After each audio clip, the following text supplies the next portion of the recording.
The essence blood of the ancient dragon too. Longyu did not give a response to her husband's word. Instead, she raises a smirk and headed in the direction of everyone else.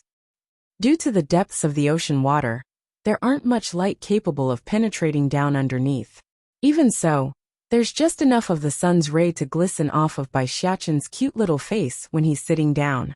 Little guy, are you really not wanting to live? The teenager eventually came back to his senses, due to being overwhelmed by the kid's audacity, sweating and growing more anxious at the eagerly sound of incoming footsteps. You three run first when they come. I will come up with an idea and stall them here. Blinking his big blue eyes, Bai Xiaqin turns around in great surprise by what he's heard.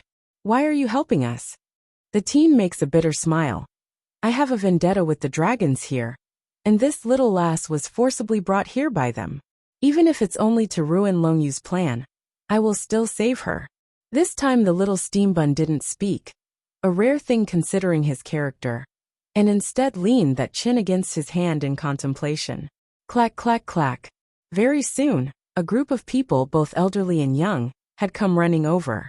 Die. The first elder went ghostly white at the sight of Dragoni holding hands with the strange boy. Hurry Die, come over to Grandpa's side. Rather than obeying, Dragoni shook her head and remained firm to the spot.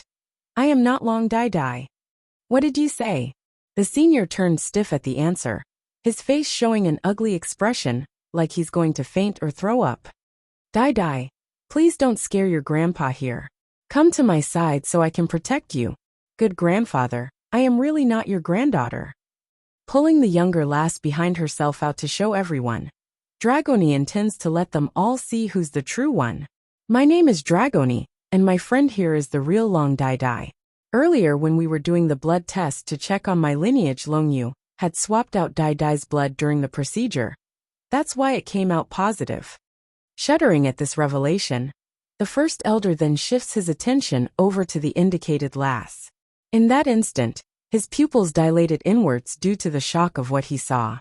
Clothes, they look so much alike. The little girl and my daughter-in-law look too much alike.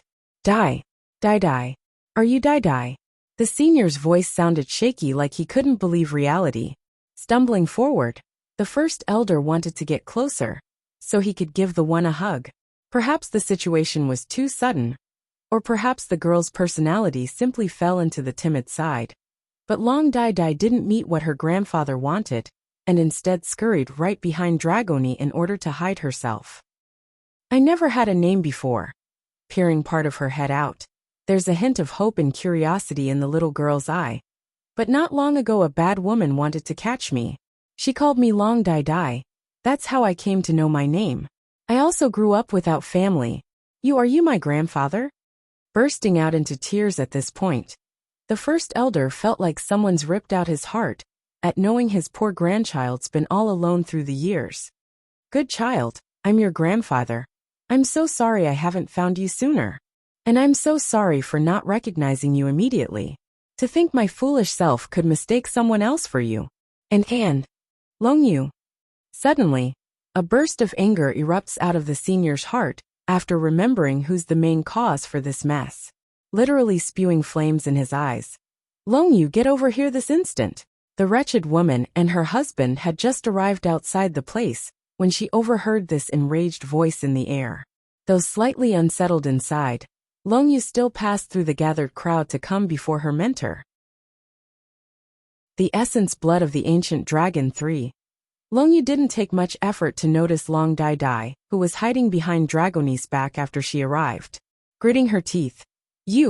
How come you are here? Didn't I tell you you're not the one our clan is looking for? Why do you keep insisting you are the one? Our Die is right here, so you should leave before you get yourself in further trouble. At that, the wretched woman then turns back to her mentor. Shifu, this lass is delusional. She kept trying to impersonate your granddaughter when I was out for my mission. Also, she could become someone important. Unfortunately, the first elder apparently didn't buy the story. Following each word that came out, his complexion sank darker and darker, until none of the dragons present dared to make a peep. Even so, Longyu had confidence in her story because she's poisoned Dragoni with her pill already. In this woman's mindset, There's none who wouldn't be afraid of death. Yet in spite of all these beneficial conditions, Dragoni didn't care when she was given the eye signal to back up the lies. Prince, that evil woman is glaring at me.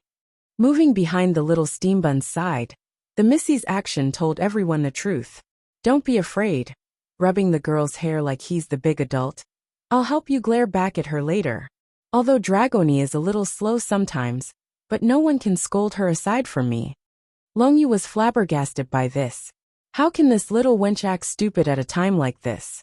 Shifu I, wanting to defend herself some more. What came next completely stunned the woman. It's a slap and it went straight for her face, causing a red swollen bruise to come out in the aftermath. Widening her eyes in disbelief, Longyu turns to face the exasperated senior with her sobbing face. Shifu, please listen to me. I really did bring back your granddaughter. This one really is a fake. Ho ho. The first elder sniggers ironically at her. Even this girl herself is denying it. Do you still want to keep insisting on that claim?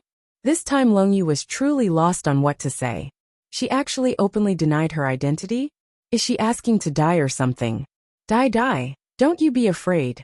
The first elder looks at his real granddaughter with the kindest face ever instead of the infuriated one he showed his student. Tell grandfather here what happened. But rather than responding to that, Long Dai consciously looks up to Dragoni instead for help. Dai doesn't know what's happening, so I will explain. Bringing her head out from Bai Xiaqin's back, the Missy takes the stage. This evil woman and her gang of thugs came to make trouble for Dai a while back. I thought they wanted to kill her, so I helped her escape. In the end I was captured by them. Afterwards she asked me to impersonate Dai. I refused, so she used Dai's safety to threaten me, saying she will kill her, and then fed me some sort of poison as precaution. Poison? A flaring anger erupts out of the little steambun's face at the news. Dragoni, this evil woman forced you to take a poison? Donning a brilliant smile at the added attention. I'm not afraid, Prince. Her Highness the Queen will surely come save me and cure the poison. She promised to stay here out of care for Dai. As for the poison, this Missy didn't worry one bit. The essence blood of the ancient dragon and, ignoring Longyu's ugly expression, Dragoni bares her two tiny fangs. That bad woman had me impersonate Dai because she wanted me to find that whatever seal so her husband can become the next chief head. Also, she had more than once scolded this old grandfather here, calling him an old bastard that only knows how to help outsiders instead of his loved ones. One hand pointing at the woman, the other holding his heart, the first elder trembled profusely. You, this traitorous thing. Traitor. Based on that gasping and huffing for air motion, the old elder clearly didn't take this well. All pale by now, Longyu bites her lower lip like she's been wronged. Shifu, this is all a hoax, I've been framed. I know now. This girl deliberately came and told me she's Long Dai. The purpose is to frame me. Shifu, you know me better than anyone. I would never do something like this. At the end of the day, not even this wretched woman could remain unfazed while being cornered. In her haste, she began to bang her head against the floor in a kowtowing gesture.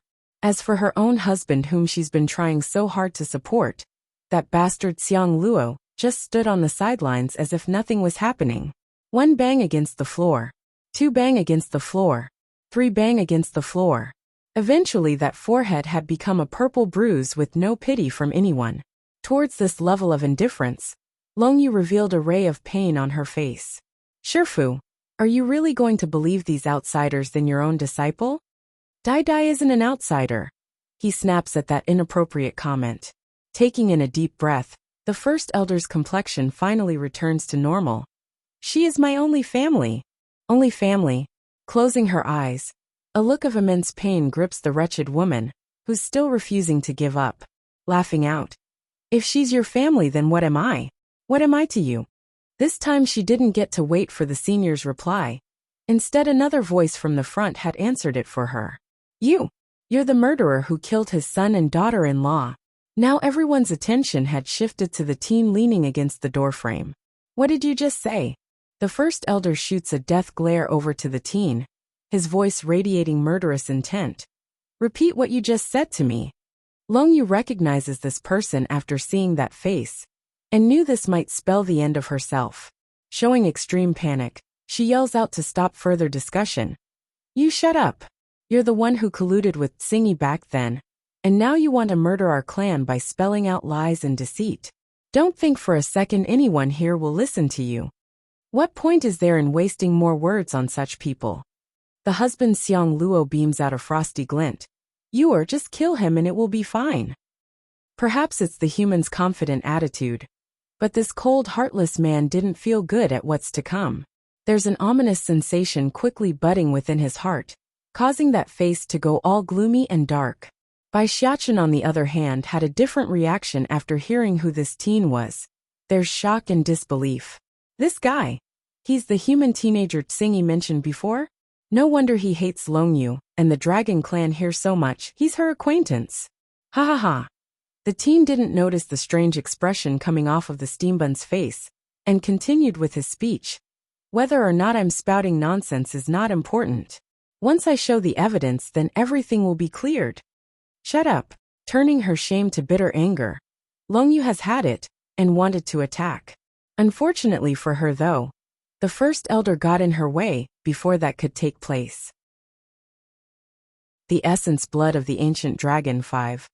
I want to see what sort of evidence he can produce. Until then, no one can touch him.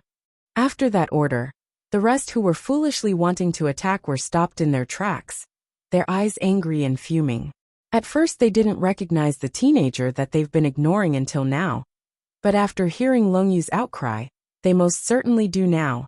They haven't forgotten about the reason why Tsingy betrayed them, and it was all caused by this person who seduced the proud woman. This was especially true for the younger male generation here, because the woman was considered the most beautiful among their age group, and was highly sought after. That year, the young man's gaze fell upon the elder's shaky appearance. Your son Long Shi and his wife stumbled upon a ruin. Through their investigation and deciphering of the hieroglyphs left behind on the walls, they realized there's a drop of essence blood hidden there from an ancient dragon. Whoever possesses it will rule the dragons. That's the prophecy described by the ruins. Afterwards, maybe it was coincidence or pre-planned, but Long Yu too had somehow managed to learn of this matter, and proposed to accompany the couple with her own husband Xiang Luo. The young man's face hung a ridiculing look when he turned to face the woman in question. Sure enough, there's fire spewing out of Long Yu's face. It's a pity, but Long Shi trusted this traitorous woman too much. In the end, not only did your son and his wife lose their lives at the hand of this backstabber, the essence blood had also fallen into their hands as a result. You're talking nonsense. Baring her teeth in utter rage. Do you have any proof that I killed him? The teen sneered in return. Long Shi is a very talented and powerful member of the Dragon Clan, second only to Tsingy. Do you think he wouldn't leave behind a precautionary measure when he realized you betrayed them? It took me years though, but I finally managed to find out where the four of you went back then. And guess what? I found a wisp of his soul inside the ruins. That story instantly causes Long Yu to gawk in horror at the hated teen. No, impossible. I've long destroyed Long Shi's soul when I killed him. How can he leave behind a wisp of his soul? This person must be trying to provoke me into making a mistake. That must be it.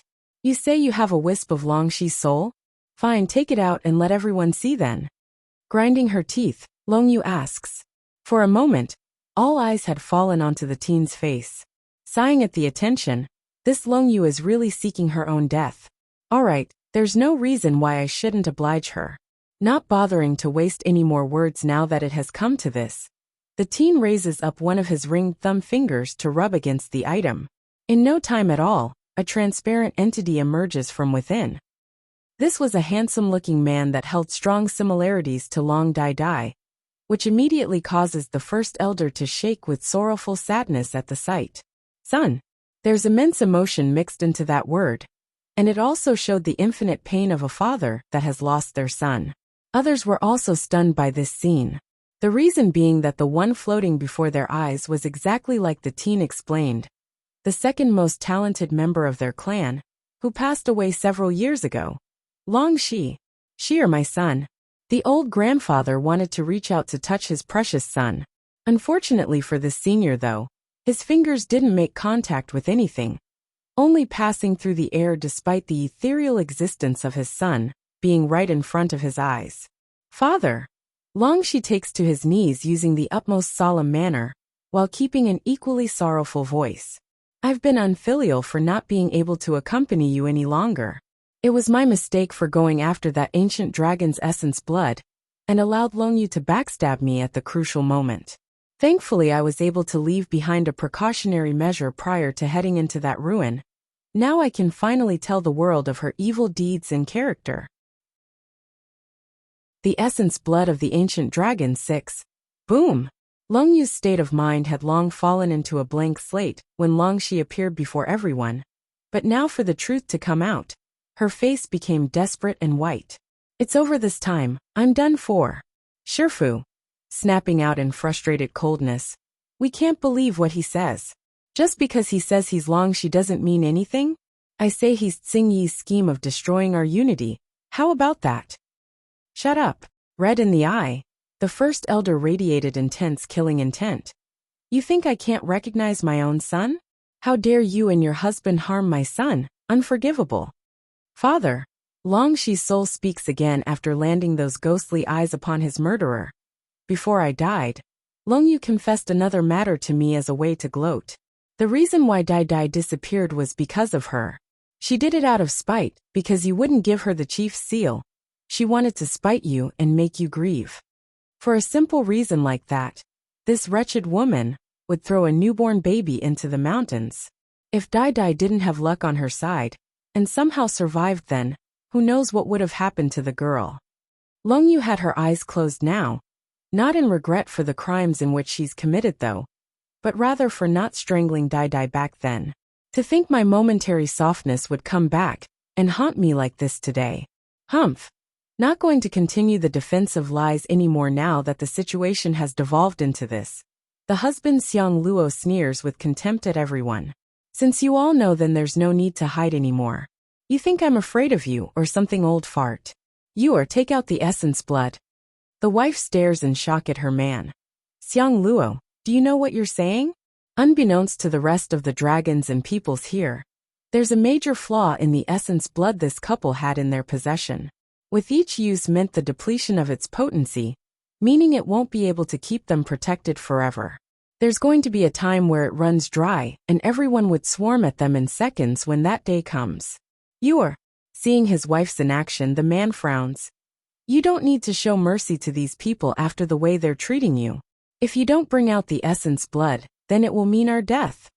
Biting her lower lip.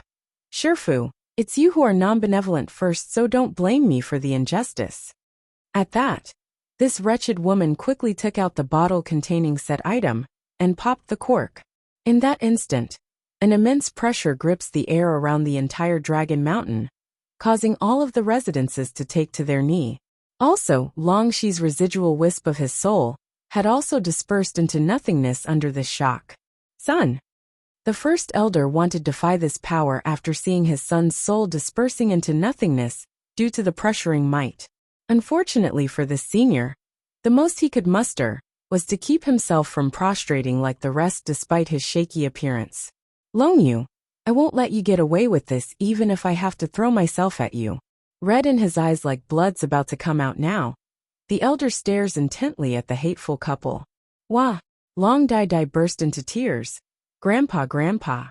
Unable to bear the crying appearance of her friend, Dragoni pokes at her mental pillar, using the most pleading voice she could make.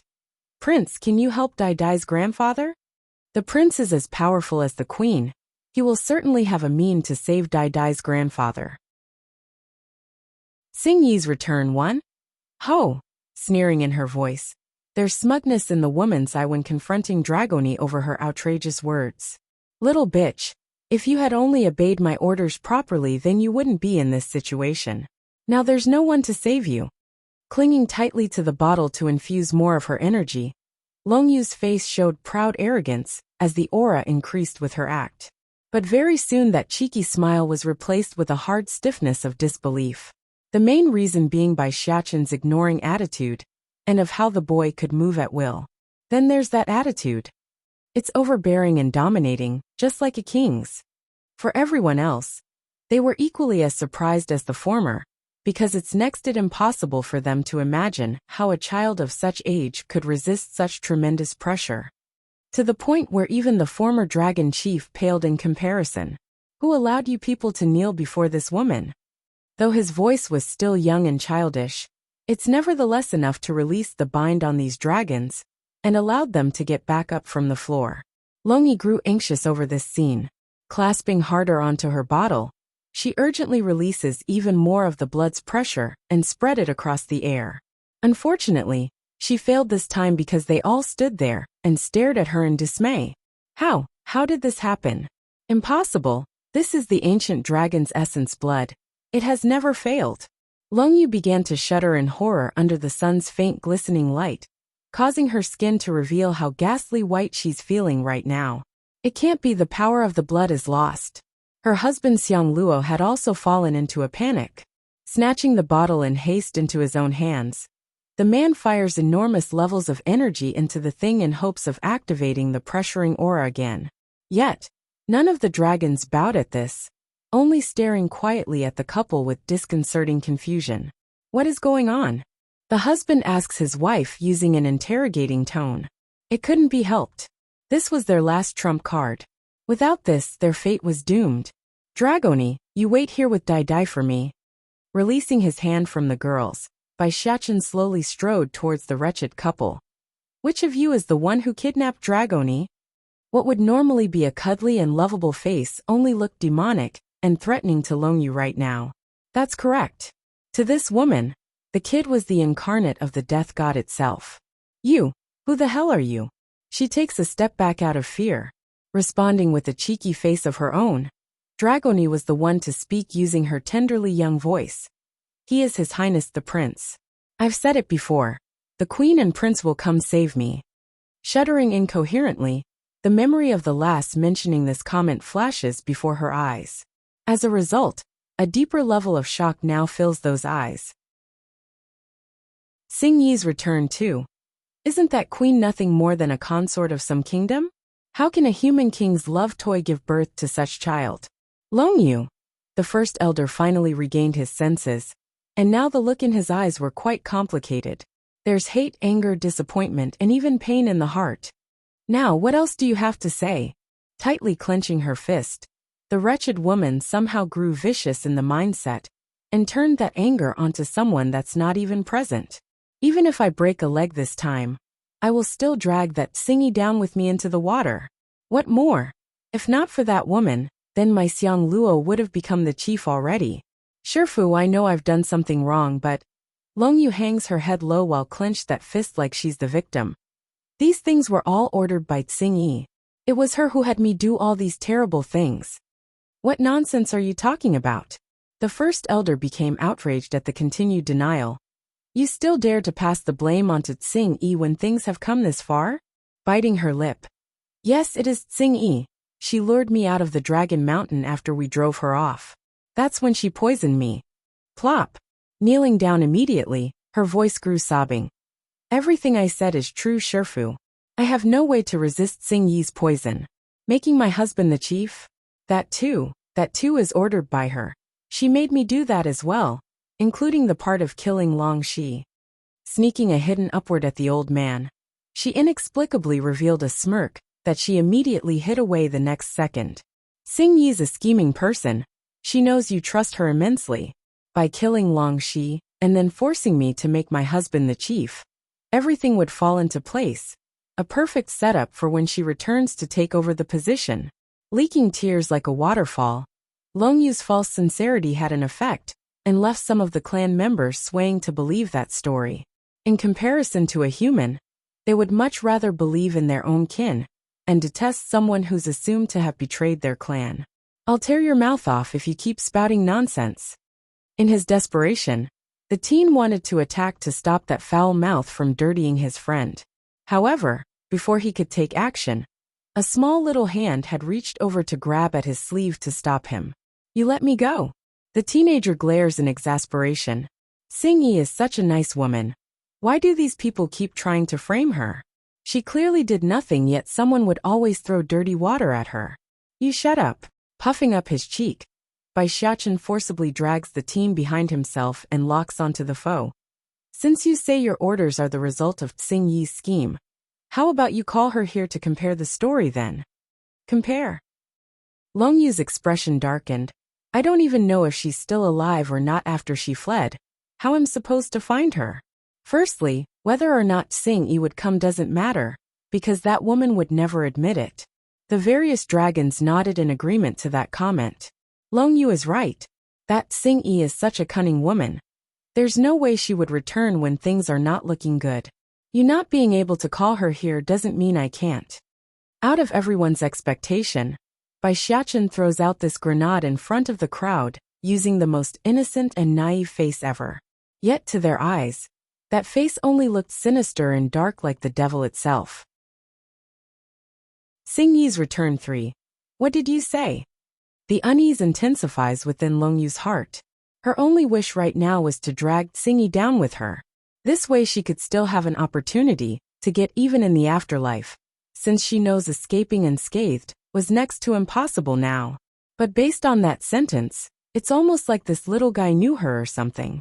Mother! Suddenly the kid cries from out of the blue and ran towards a certain direction. Mother!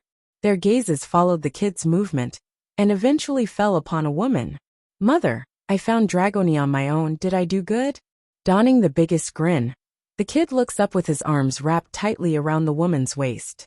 Unable to bear this adorable picture, Bai Yin swiftly pulls her son in for a peck on the cheek. Xiachen is mother's best child, so of course you did well. Then compared with Batty father, am I mother's favorite? Sparkling in his big blue eyes, the kid couldn't wait to hear the answer.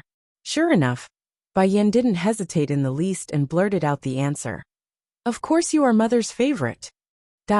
In that very moment, Deet Song's expression could only be called a black hole. That's how dark it has become after hearing his wife's response. Moving over to pick the brat out of his mother's arm, the man readily tosses the boy down to the ground in order to possessively pull the woman into a tight embrace. This is my wife. If you want to be someone's favorite, then go find your own wifey. Mother! All pitiful in his appearance, the little steam bun sounded aggrieved by this maltreatment. I don't want a wifey, I only want mother. Bai Yin could literally feel her heart melting away at her son's adorable appearance, hurrying to bring him into her arms for a warm embrace. Until you find a wifey, you will always be my precious baby, so don't worry. That only made it worse, because that wasn't what the kid wanted to hear. Ready to cry at any moment. Then does that mean if I find a wifey you won't take me as your precious baby anymore? I don't want a wifey. I only want to accompany mother for the rest of my life. I knew it. Mother only has Batty father in mind now that he's here. If I had known this would happen, then I wouldn't have helped him. How could he forget what I did when mother didn't want him anymore? This is unfair. Queen!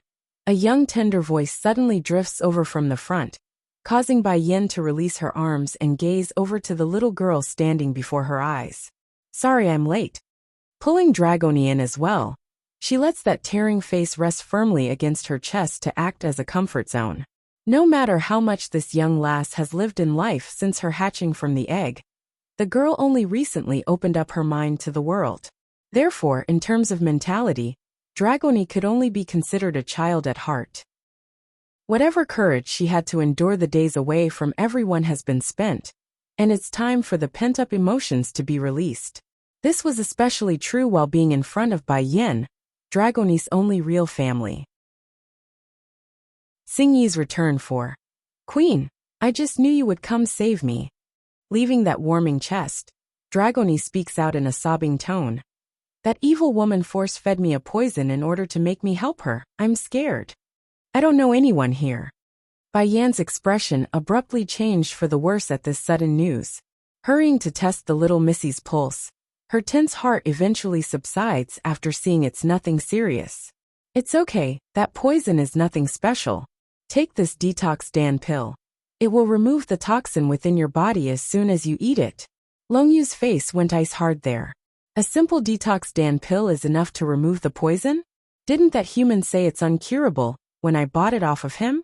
But this was no time for this wretched woman to dwell on such small matters, because the following second her eyes had fallen onto the new arrival, gawking her eyeballs out. You! How is it possible? Why is Tsingy here? How dare this woman return to the dragon clan? Tsingy! The teen was the first to cry out in astonishment, his face showing excitement and disbelief. Tsingy's not dead. She's alive? This is great, she's really alive. Failing to wipe away the tears from his eyes and cheek, the teen eventually gave up and allowed the emotions to run forward like rapids through a river. You child! Finding her acquaintance as well after scanning the area, Tsingy removes the uptight persona she almost always has and changed it to a soft warming look. You're already so old and still crying like a child? But then again, your appearance hasn't changed in the least after all these years. Yuh! Sobbing, the teen rushed over to the woman whom he's been missing dearly, until even his cries had turned into an incoherent laugh. Teacher Tsingy, I'm so happy you're alive, I'm so happy. I never thought I would be able to meet you again in my lifetime. It's been over 100 years, so any hope has been drained away within this teen's heart. The only support keeping his body going was revenge. Tsingy wasn't only this teen's close confidant, she's also his teacher and tutor. If it wasn't for the dragoness's appearance back then, his fate would have ended long ago by his enemies. So whether it be personal or for business, he owes her everything to the point where even death wouldn't be a big price. While the two were sharing a wonderful momentary reunion, all eyes had fallen onto Tsingyi's presence by this point. Tsingyi, how dare you return to us? Did you not do enough already back then by betraying the clan? We can leave your life intact out of consideration for the late chief's sake, but you will still have to pay the price for your mistake. Emotional anger has clearly washed away the fear instilled onto them by the kid already, because their voices were sharp and stinging. A total disregard for Bai Xiaqin's might and threat. For the dragoness herself, this was akin to a second slap across the face. Though she may have already heard these words once back then when they drove her off, but it's still painful for it to be said a second time. Suddenly, a hand lands onto her shoulder in a reassuring manner. Turning stiff, she swings her head around to find that wondrous woman behind herself. Tsingyi's return 5. Tsingyi, those who don't believe you doesn't deserve your loyalty. Those who don't believe you doesn't deserve your loyalty, glimmering with light in those eyes. Tsingyi's pained soul gradually returned to normal after hearing Bai Yan's word. Sweeping her gaze across the interrogating crowd, she imprints the faces into her head for the future. Eventually that focus had locked onto a certain old face. First Elder, how have you been lately? How have you been lately? Though nothing but a simple greeting there, it's still more than enough to make the senior release that waterfall from the eyes. I've been doing well. Tsingyi, where have you been all these years? Others may not believe you, but I won't doubt you.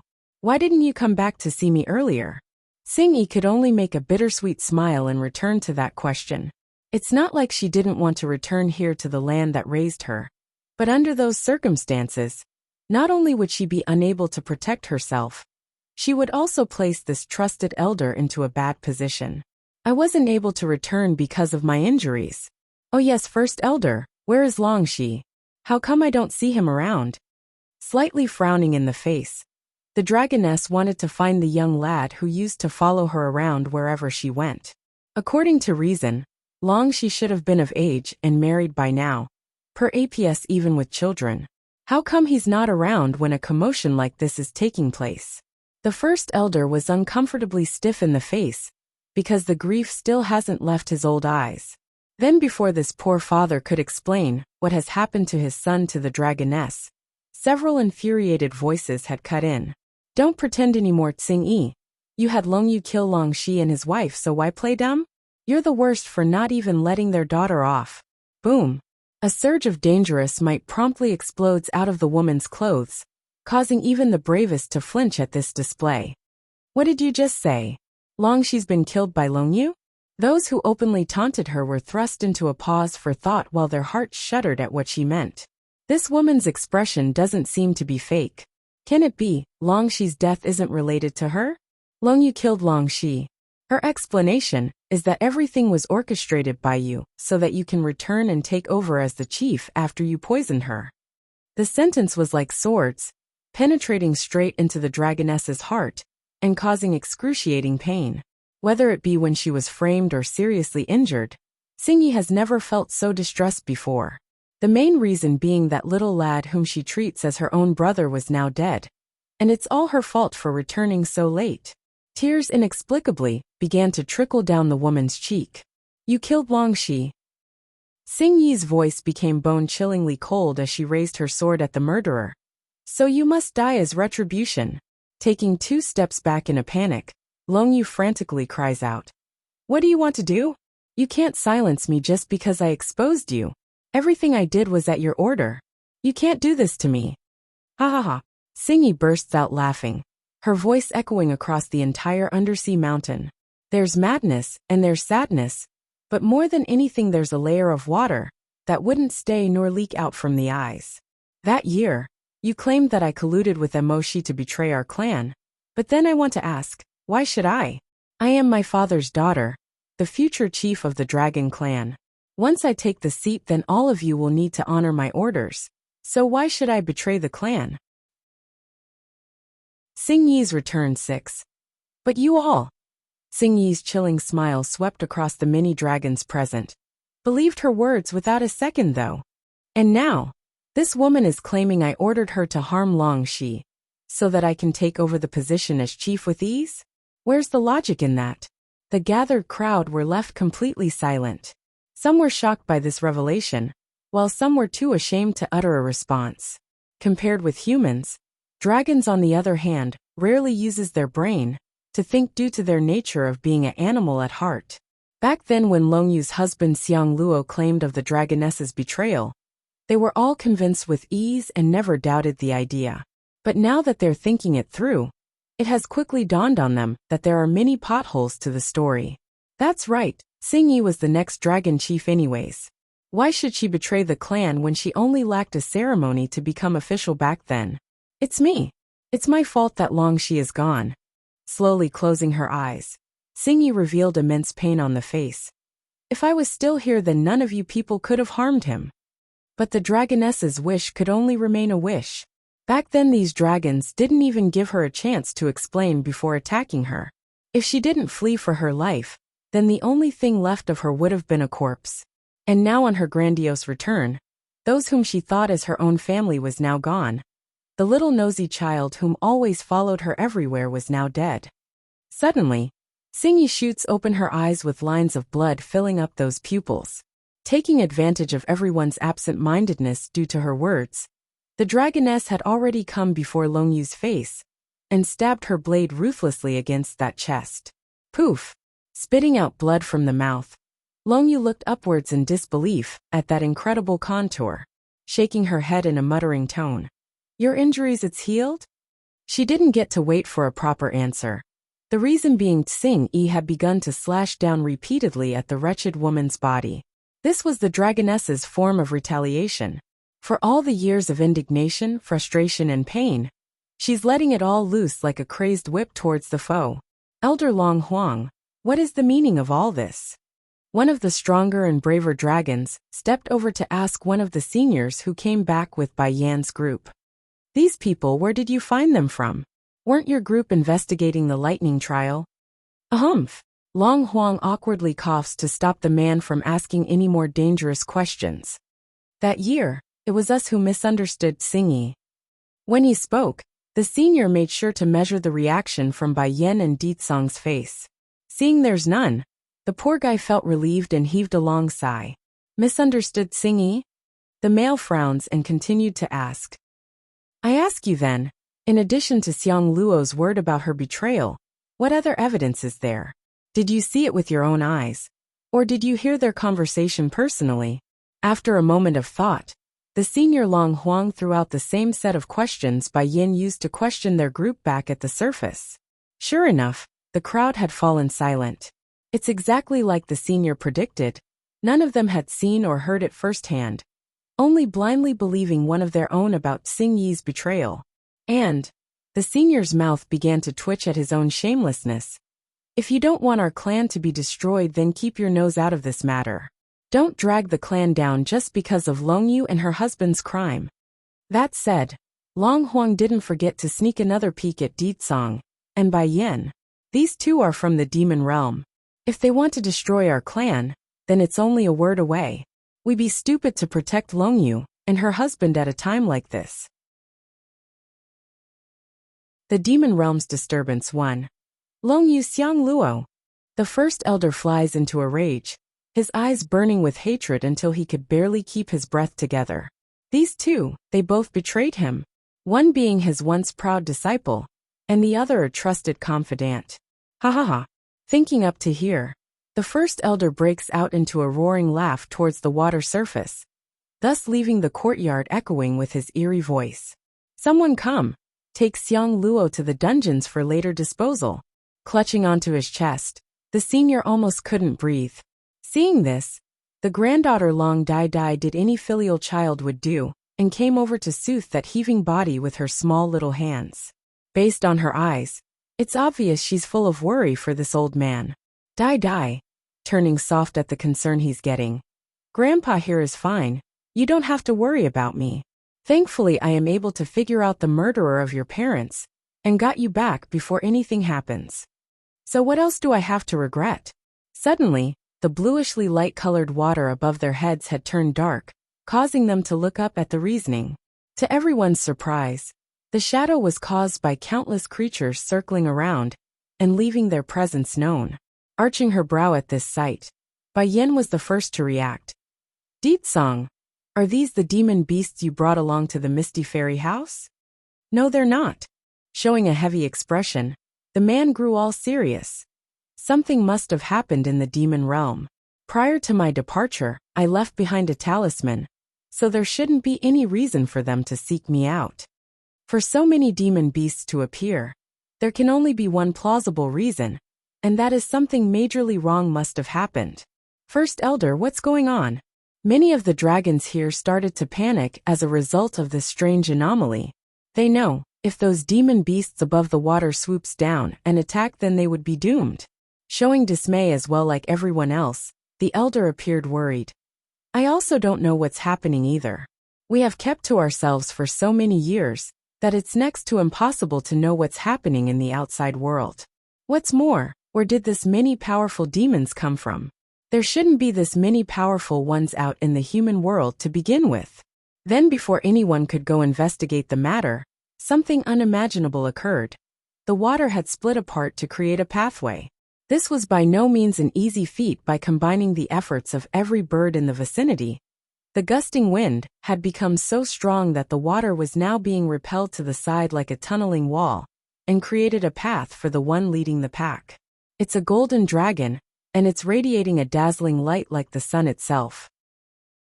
In the following roar created by this magnificent creature, even the great barrier surrounding the dragon mountain was shattered into 1,000 pieces. Ha ha ha. Xiang Luo breaks out into an exaggerated laugh. Don't you all get it yet? Xingyi betrayed us, and this is the army she brought along to destroy our clan. Why do you think disaster is striking at us as soon as this group of humans came to our home? Ha ha ha. The demon realm's disturbance too. The faces of the dragons were extremely ugly. Whatever doubt and suspicion they had of Xiang Luo was now reversed and shifted towards Xingyi instead. Wait, suddenly, the first elder's eyes grew wide. There's dismay and there's incredulous at the golden dragon leading the pack. This is Ancestor Longtian? Longtian was a legend to this dragon clan here in the human world. According to their tales, the dragon had left for the demon realm centuries ago. Hence the reason why there aren't many who's still alive who could recognize him. Even so, Longtian's portrait had long become a mainstay among the younger generation, due to his glorious achievement. Ancestor Longtian? Hiss! Multiple gasps of shock filled the air, as they all watched the massive dragon quickly closing in on their location. Despite the excitement that's apparent on his former clan, Longtian didn't pay them any heed. Transforming into his human form upon arrival, he promptly got on his knees to give a respectful greeting to Song and Bai Yin. King, Queen, these denizens of the demon realm wish to see you, so I brought them through the barrier. Longtian didn't make any eye contact with the others still. Ever since he left here centuries ago, He had already discarded his past and welcomed the new world he's in. Therefore, he in fact didn't want to show his presence at all if not for these demon beasts seeking an audience. The whole scene had turned deadly silent right now. Like everyone else, Xiang Luo's face had frozen over as well, because if he did not mishear those words. Demon realm? Isn't that the sacred lands of us demons? An ancestor Long Tian? The first elder quickly crawled over to the golden-robed man, his face shaking with excitement. You are ancestor Long Tian? Clearly unhappy at the disruption, the dragon chief knew he had to address this old senior if he wants to continue his business. We will speak later. Do you not see I'm busy? That's the equivalent of admitting his identity, and the sensational news promptly causes the dragons here to break out into admiration and respect. To them, Long Tian was no different than a god. As for the dragon chief himself, he's very bothered by this reaction, because his liege was standing right before his very eyes. If they continued to act this way, it would be no different from an insult to Ditsong. Meanwhile, at the same time, all of the demon beasts that arrived had taken to the ground in a prostrating position, causing the entire dragon mountain to be filled to the brim with members of the other races. Your loyal followers pay respect to the queen, king, and the prince. The voices of the beasts rang across the mountain in a long-lasting ring. What happened? Deep in his voice, Ditsong's aura grew dominant and overbearing. King, something has happened in the demon realm. One of the leopards at the front raises its head to speak, his voice full of worry. Since that day when the seal around the demon realm broke apart, many of the denizens who didn't belong to the major clans began to flee into the human world. We fear the situation might cause unexpected events.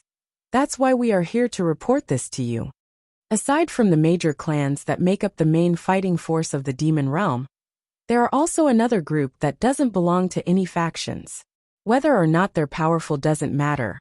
One thing's for sure though, they aren't able to fit into the norm, hence their exclusion. The Demon Realm's Disturbance 3. So you all came to find me because of this small little matter? Ditsong furrows his brow at this. It's not only that. Sensing the displeasure in that tone, the leopard hurries to explain themselves before it's too late.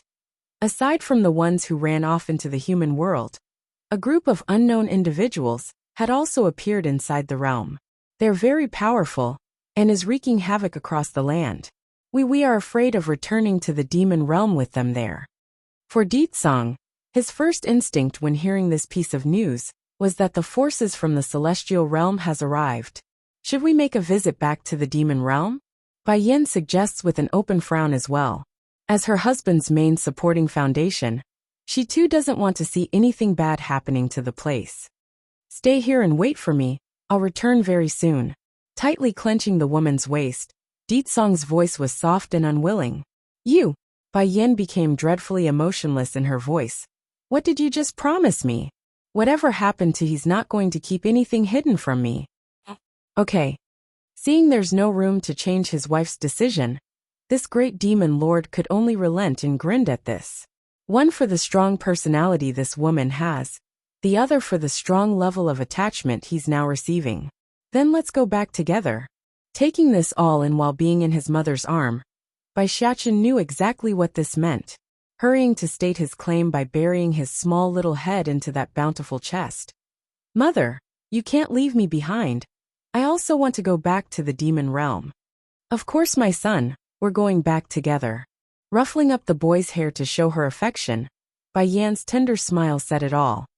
Xing Yi, I'll leave the matters here for you to personally deal with. I believe no one is going to stop you this time, so I'll send for you when you are finished. Mother, Bai Xiachen tugs at her sleeve then. Shouldn't we go back to the Holy Land to pick up little Rice and that tigress Huang Xiaoying? No need, we will come back for them afterwards. One hand holding the little steam bun, the other dragoni, Bai Yin happily acted her role as the parent. Ditsong, we're ready to go now. 1 second.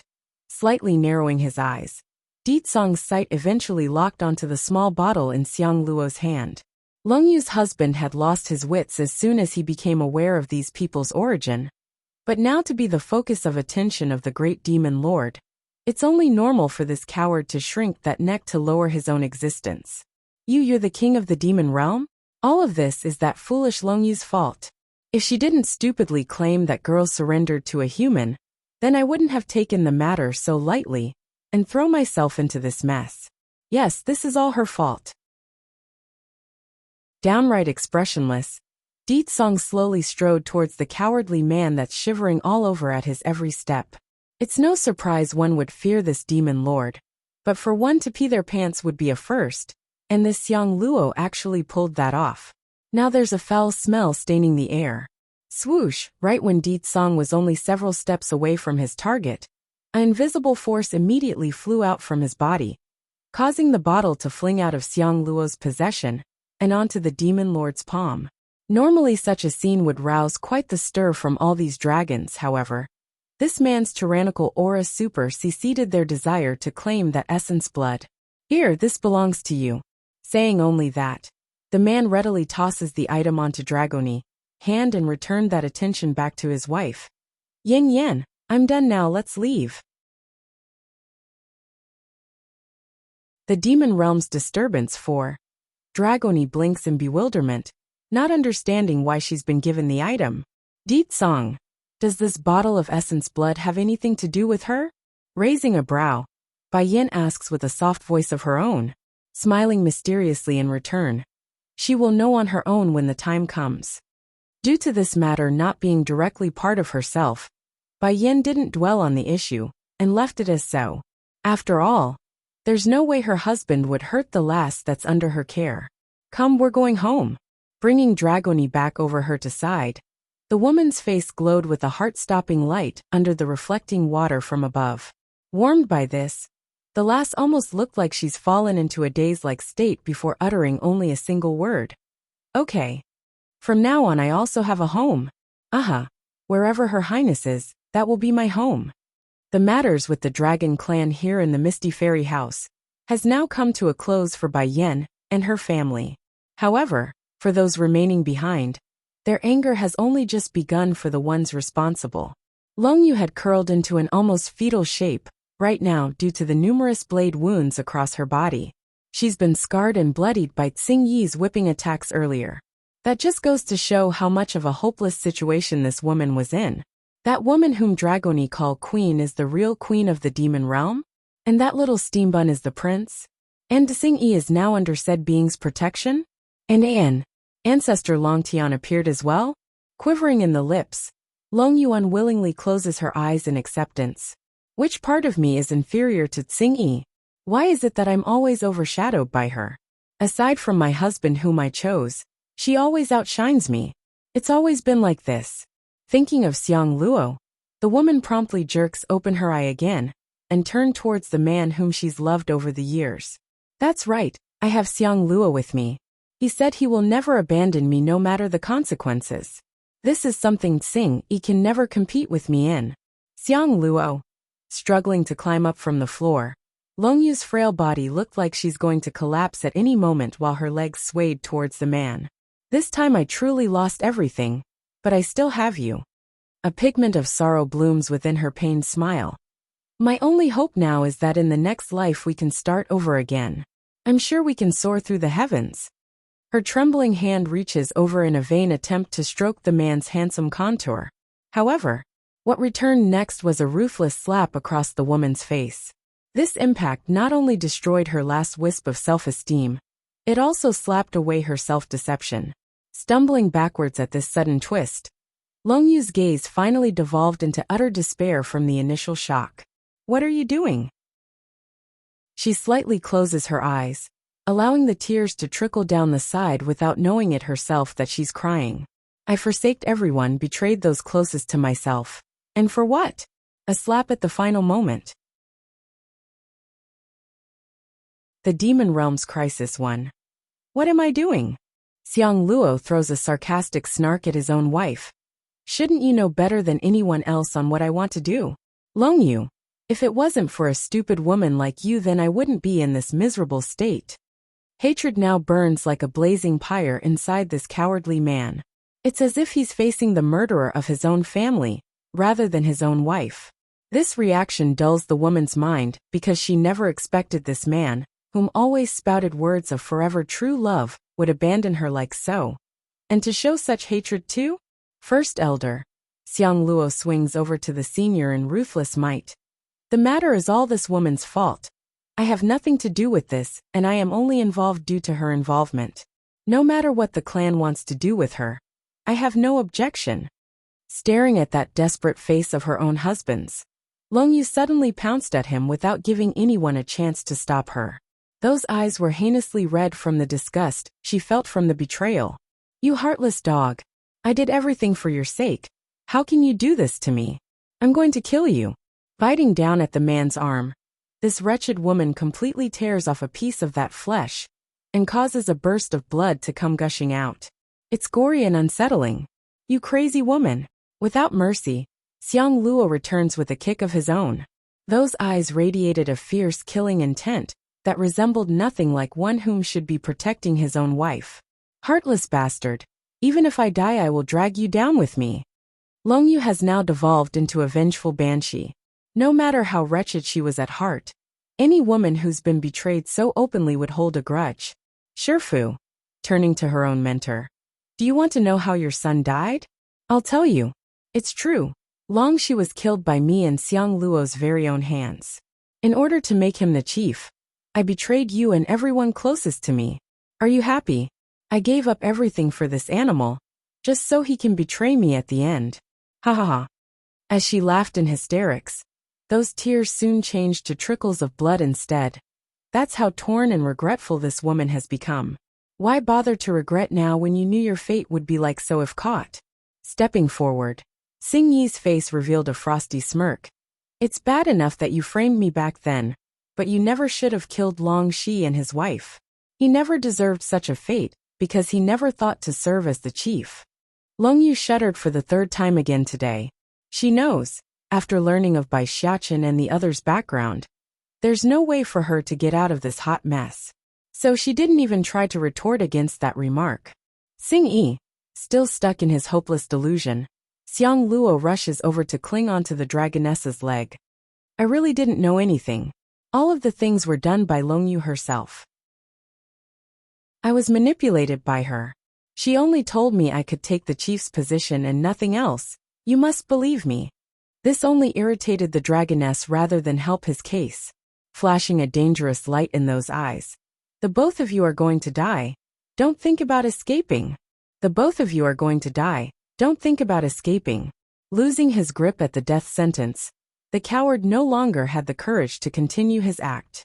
Scrambling to get off the floor, he makes a hard dash for the outside in his futile attempt to flee. Unfortunately for this bastard though, two of the stronger males had already blocked off his path ahead of time. The Demon Realm's crisis, too. The First Elder was the first to take the lead in kneeling down at the dragoness to show his respect. Hail the chief! Hail the chief! Hail the chief! The rest of the clan members quickly did the same, after seeing their de facto leader surrendering. Standing there with her hands behind the back, Xing Yi remains emotionless under the glistening light of the sun's ray breaking through the water's surface. Rise all of you. First, I want Xiang Luo and his wife detained inside a secure dungeon. Afterwards, go locate every single individual who was close to them over the years while I was gone. I want to know who they are, and what they've done with the two. Everyone's heart shuddered at this order. They all understand that this was the signaling of a clean sweep. The woman intends to clear out the corrupt factors within the clan. Chief, let me handle this matter. It's time we cleaned out the corrupt variables within the clan. Bellowing out a hearty laugh, the First Elder volunteers himself for the job. Affirming the idea with that sound. I have another news to announce as well. After this matter is over, the clan here will merge into the one over in the demon realm. Now that the seal is broken, all demons are one, so there is no longer a need for two dragon clans. Also, I am not your chief. The First Elder didn't take the last bit so well, showing dismay. But where are you going? Curving her lips into a smile at the thought of her own future. I of course am going to follow the one I swore loyalty to for the rest of my life. After I'm done dealing with Longyu and her husband, anything else that happens with the clan is no longer my concern. I only have one identity thereafter. By Yan's familiar beast. Demon Realm. A woman wearing a flaming red dress was currently frowning at the bunch of people in front of herself. Go back, all of you. I cannot leave this sacred mountain. But Lady Suzaku, fourth elder smiles wryly. First elder left with state teacher to some unknown place. And most of the palace guards are away with the princess. Now there's only Tiger Chief Huang Che-mu and the other remaining elders to stand in defense of the palace. If things continue like this, then that wild lass from who knows where really will topple us demons. If either one of those two were to remain behind, then none of these demons here would be afraid and be stuck in a passive state. Sadly, that's not the case, and now there's no one left who could contend with the powerful people that's currently causing havoc across the demon realm. That woman is from the celestial realm? Suzaku Phoenix turned heavy in the face as anger brewed inside those eyes.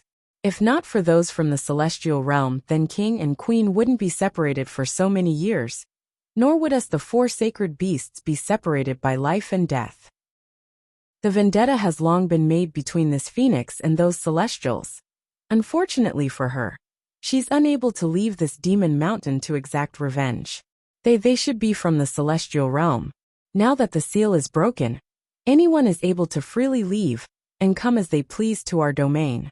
Since the human world wouldn't have this many powerful individuals that could rival our own, I believe they are. The fourth elder answers with a sigh after some contemplation. Thankfully, I sent away some of the most talented members from the various clans prior to this incident. Otherwise, they will die in vain at this rate. In the fourth elder's mind, his opinion was that if they couldn't beat the enemy, then the next best option would be to reduce the losses until their king returns to save them. Gleaming a cold light in her eyes, Suzaku eventually loosens her tightly knit brow. Don't worry. Although I can't leave this mountain, that doesn't mean I'm unable to fight. Lure those people here, and I will deal with them personally.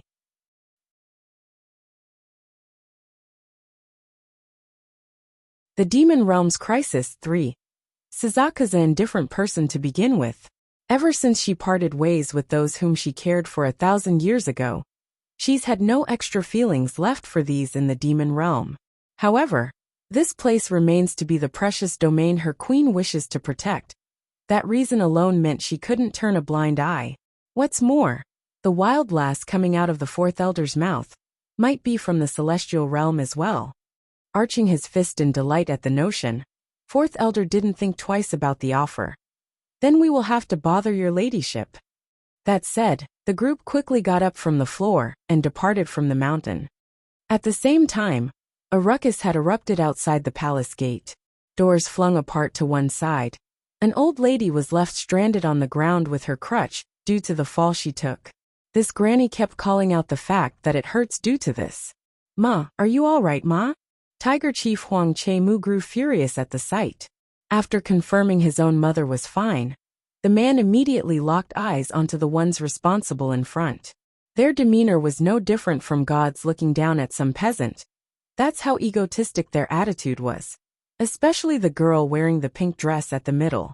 "Quit straggling around the entrance. Hurry up and scram before I get mad." An old man next to the girl stepped forward to holler out this demand. Huang Che-mu had to fight hard in order to suppress the urge to pounce at the rude old man. Of the multiple clans that's willingly to stand up to these invaders, his tiger clan had suffered the greatest casualties and damage. If not for the fourth elder being smart and sending a large flock of their underlings out to the human world for help, they would have already thrown themselves at the enemy regardless of the price. "Chief!" The tiger guards behind their leader all drew their weapons, those blades ready to go at any moment. "Let's strike out at these bastards. When the king and queen returns, they will surely get revenge for us. When have us demons suffered such indignation? These bastards are only acting out because His Majesty isn't around.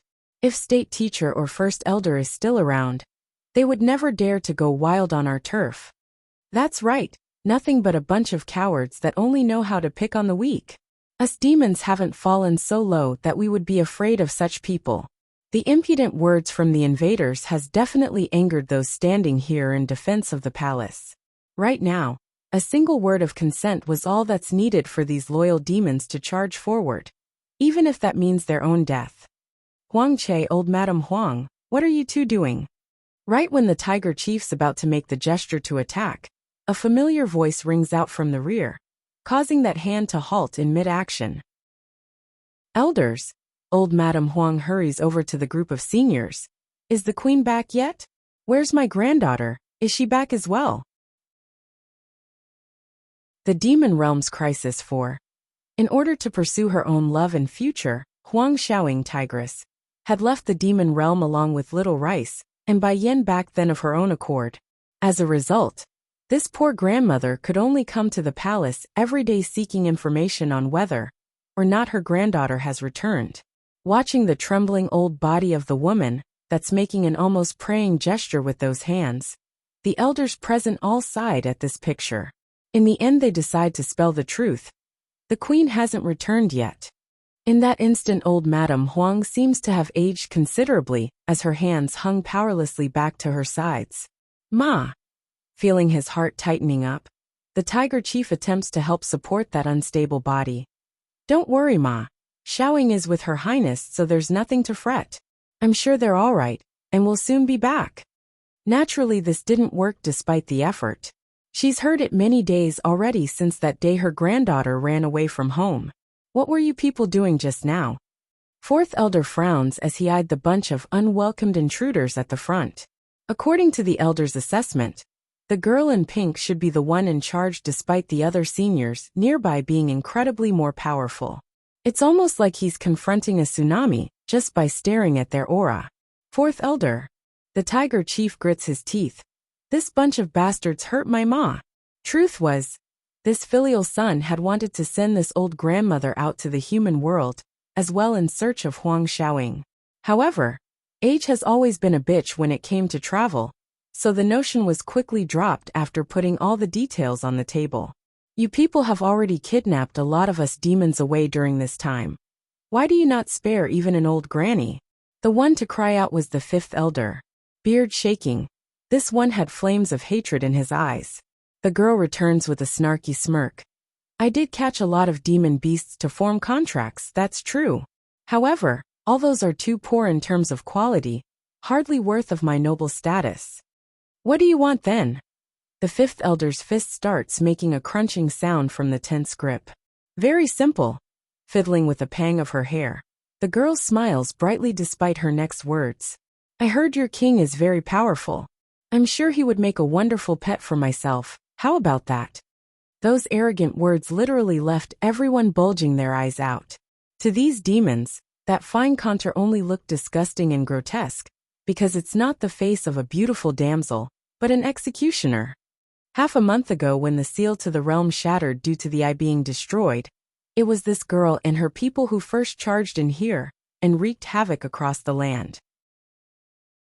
Those who were most talented and young was immediately sent out to the human world in search of help. But for those who were slow and incapable of fleeing with the main body, they were promptly captured by these invaders. The ending for those poor souls were either death by torture or forcefully tamed by a blood contract, forever sealing their fate as slaves to be used at will. The Demon Realm's Crisis 5. Outrageous. How dare this female even think about making the king her pet? Ridiculous, absolutely ridiculous. Ha ha ha. Fourth elder bursts out laughing, his eyes full of mockery and contempt. Little lass, I'm afraid you are nowhere as capable as you think you are. Tame our king. The remark obviously didn't leave a good impression on the pinkly dressed girl that's in charge of the invaders. Darkening in the face. Only a bunch of animals. What ability do I need in order to tame a beast? But know this, even an animal can have their status raised by having a proper owner. My identity is unquestionable, so your king will also rise in order. If that king of yours return, and find out you're hindering his wondrous future, then I can already see him killing you first. Seeing the other elders are quickly losing their temperaments as well now, fourth elder hurries to block off their movement with his hand. Cold in the face. It's possible to let you meet our king, however. I'm curious if you're brave enough to follow us to him. What would I fear? Cocking her chin high, the girl stands ready like a proud peacock. Lead the way, you lowly beast. Miss, one of the elderly men beside the lass hurries to stop this by tugging at her sleeve. This isn't a good idea. I heard there's also a lot of powerful masters in the demon realm, so I suspect they are luring us into a trap. Masters?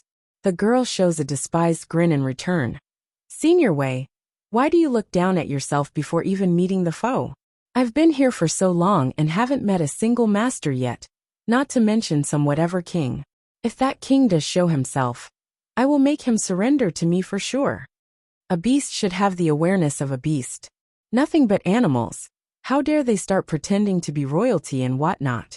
Seeing his words won't have any effect, Senior Wei could only smile wryly as he followed the girl inside the palace. Ma. Supporting his own mother's back, Huang Che-mu makes a bittersweet face. You should have left with the group at that time. Leave? Old Madame Huang shakes that head in disagreement. No, I'm not leaving this place. This is our home, where can I go? Also, Xiaoying will definitely come back on her own, she will.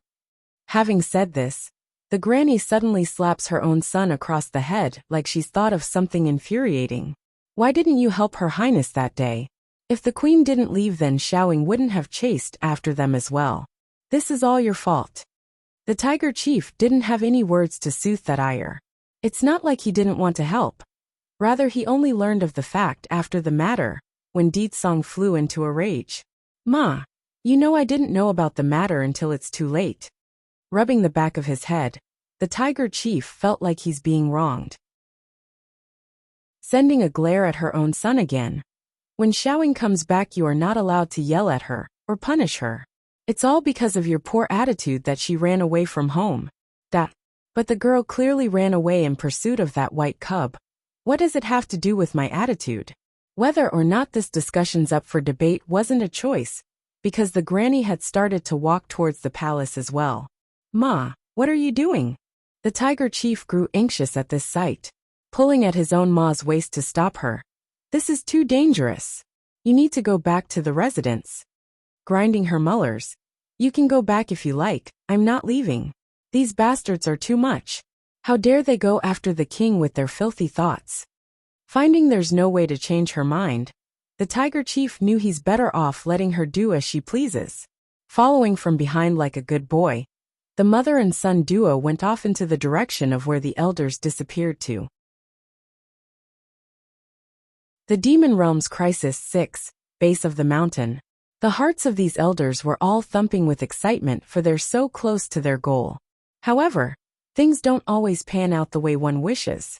Right when they're about to head inside and succeed, Senior Wei promptly got hold of the girl in pink to stop their movement. You all are certain the king is inside this mountain? His eyes scanning the demon elders with suspicion. Growing heavy in the face, fourth elder flashes a beam of cunning in his eye. Of course he is. You only need to come with us to meet him. The senior chuckled at this blatant lie. Turning his attention back to the lady, a devious smirk appears. Miss, the terrain here is too complex and rough. You shouldn't bother yourself by going up this mountain. Since their king is going to be your pet anyways, have him come down instead. One should know who is the owner and who is the pet.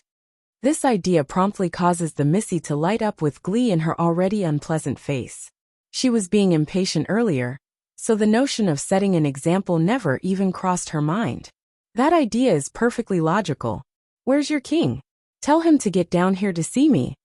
Whisking her sleeve as she took a seat at one of the tree stumps nearby, she looks down at the several demon elders, whom were completely taken aback by this sudden turn of event. We were so close. Only one step away, only one step. If they go up the mountain, then Lady Suzaku can definitely slay these invaders. The demon elders all thought of something similar and dreaded their own failure. From what I see, your so-called king isn't even here in the demon realm. Am I right? Senior Wei begins mocking the other side with his smug grin. Stunned by this idea, the girl immediately swings her head around to the senior, before turning back to the demon elders. One could clearly see the surge of anger swelling up from within. You old farts dare deceive me? Someone come tie these animals up. I like to see if their so-called king will come to save them or not. At the same time while that was occurring, a group of people had just arrived at the border between the human world and the demon realm. Yin Yin, we're almost there. Deetsong's iris had sank in after seeing the mountains of corpses lying across the ground. I only left for a bit. How dare these people make a mess of my world? Bai Yen as well was showing a frown at this horrid sight. Where are the powerful masters of the demon realm? Shouldn't they at least defend the weaker demons? When flying over here, the group has already learned of the details and what's happening. According to the reports, there's a girl who suddenly barged into the demon realm after the seal was broken. Together with her followers, they captured every demon beast they could get their hands on. The strong would be forcibly bound to a blood contract to be used as slaves. The weak murdered without a second thought. That's the main reason for the huge flock of demons coming out to find Deetsong. They needed his help. Deetsong's complexion got heavy at his wife's question. The elite fighters have all been sent away to a secret domain for training, so they're not around to defend the realm. Aside from First Elder and State Teacher, there's no one capable of putting up a fight. Suzaku couldn't leave the mountain, so of course she's not included in the man's equation. As to why Deetsong and his followers would be so careless as to leave their home base defenseless, that has to do with the seal as well. Over the years, no one could readily attack the demon realm, due to the place being secluded from the rest of the world, making it almost pointless to keep exceptionally powerful individuals at ready. Batty father, lighting up in his big blue eyes, Bai Xiachen shoots up like a kid who's found a new toy. I also want to go into that secret domain for training. I will enhance my strength and protect mother. He's the Demon King one? Okay, raising his hand, Deetsong ruffles the boy's hair in consent. The main reason he didn't send his son into the secret domain before was mostly due to that being inside the boy's body. Now that it's being restrained using his own powers, there shouldn't be any problems for the time period. Demon Mountain. A group of guards now surrounds the members of the Elder Council, causing the atmosphere to be tense and critical. Ha ha ha. Fourth Elder suddenly breaks out into an eerie laugh of cunning. So what if our king isn't here? Now that we're at the Demon Mountain, you people can't do anything to us anyways so long as we take a few more steps upwards. That's right. They are effective safe already due to Suzaku being only a few meters away from being able to attack. If they forced their way out of this encirclement, then no harm would come to them. Growing heavy in the face, Senior Wei wasn't going to take that threat lightly. He's also sensing an ominous sensation when peering up towards the peak of the mountain, like something frightening lies in wait. Retreat! Waving his hand to order everyone to move, Fourth Elder knew this was their best opportunity to make a run for it. Sure enough, their assault easily catches one of the enemies off guard, thus creating an opening for their escape. Unfortunately, right when the elders were already steps away from reaching their goal of fleeing, an unexpected variable had caused them to turn around. It was old Madame Huang. The granny has been taken hostage by that Senior Wei, with his deathly grip around the woman's throat. I heard you animals put a lot of emphasis on feelings. Don't tell me all of you are going to abandon this one to her fate? Ma! Huang Che-mu was the first to cry out after coming back to his sense. Inwardly, he was hating himself for not doing a better job of convincing his own ma of leaving instead of tagging along. Now not only was everyone stuck in a situation as a result of his moment of softness, she's also in danger. Do you have no shame in threatening an elderly? Let her go now. The one speaking out was Third Elder, his voice seething with rage when eyeing the perpetrator. Senior Wei sneers at this. You think I'm stupid or something? I know very well you're trying to lure us into that mountain. I don't know what's in there, but my intuitions are telling me it's either a trap or something dangerous. If you want this old hag to live, then come down from there this instant. Changing in their faces to a fearful white, Fourth Elder, and the rest never expected this old man to be so vigilant. Just getting close is enough to sense the danger? You let go of my ma. The Tiger Chief rushes the person with fire in the eye. However, before that punch could even make contact, Senior Wei's one little sweep of the hand was enough to send out a wave of force to subdue the enraged chief. sprawled onto the floor like a beaten cat. Huang Che-mu could not budge an inch, only spewing blood from his mouth, and making a deathly glare with those bloodshot eyes. Let go of my ma. Compared with her son's resentment and panicking appearance, old Madame Huang was rather calm there. She's experienced a lot over the long years of her life, so death wasn't something she's afraid of. You people think I'm afraid of death or something. You're wrong. Son, go back to the elder's side immediately. My granddaughter cannot be without family after my death. He's the Demon King too. Old Madame Huang has no regrets about coming along. To this granny, these people are here to destroy her home, so of course she must stay and share the fate of this realm. Ma. Huang Che-mu cries out using an excruciating voice like his lungs about to give. He's listened to his mother all his life, but this time he couldn't. Not by abandoning her. I told you to scram.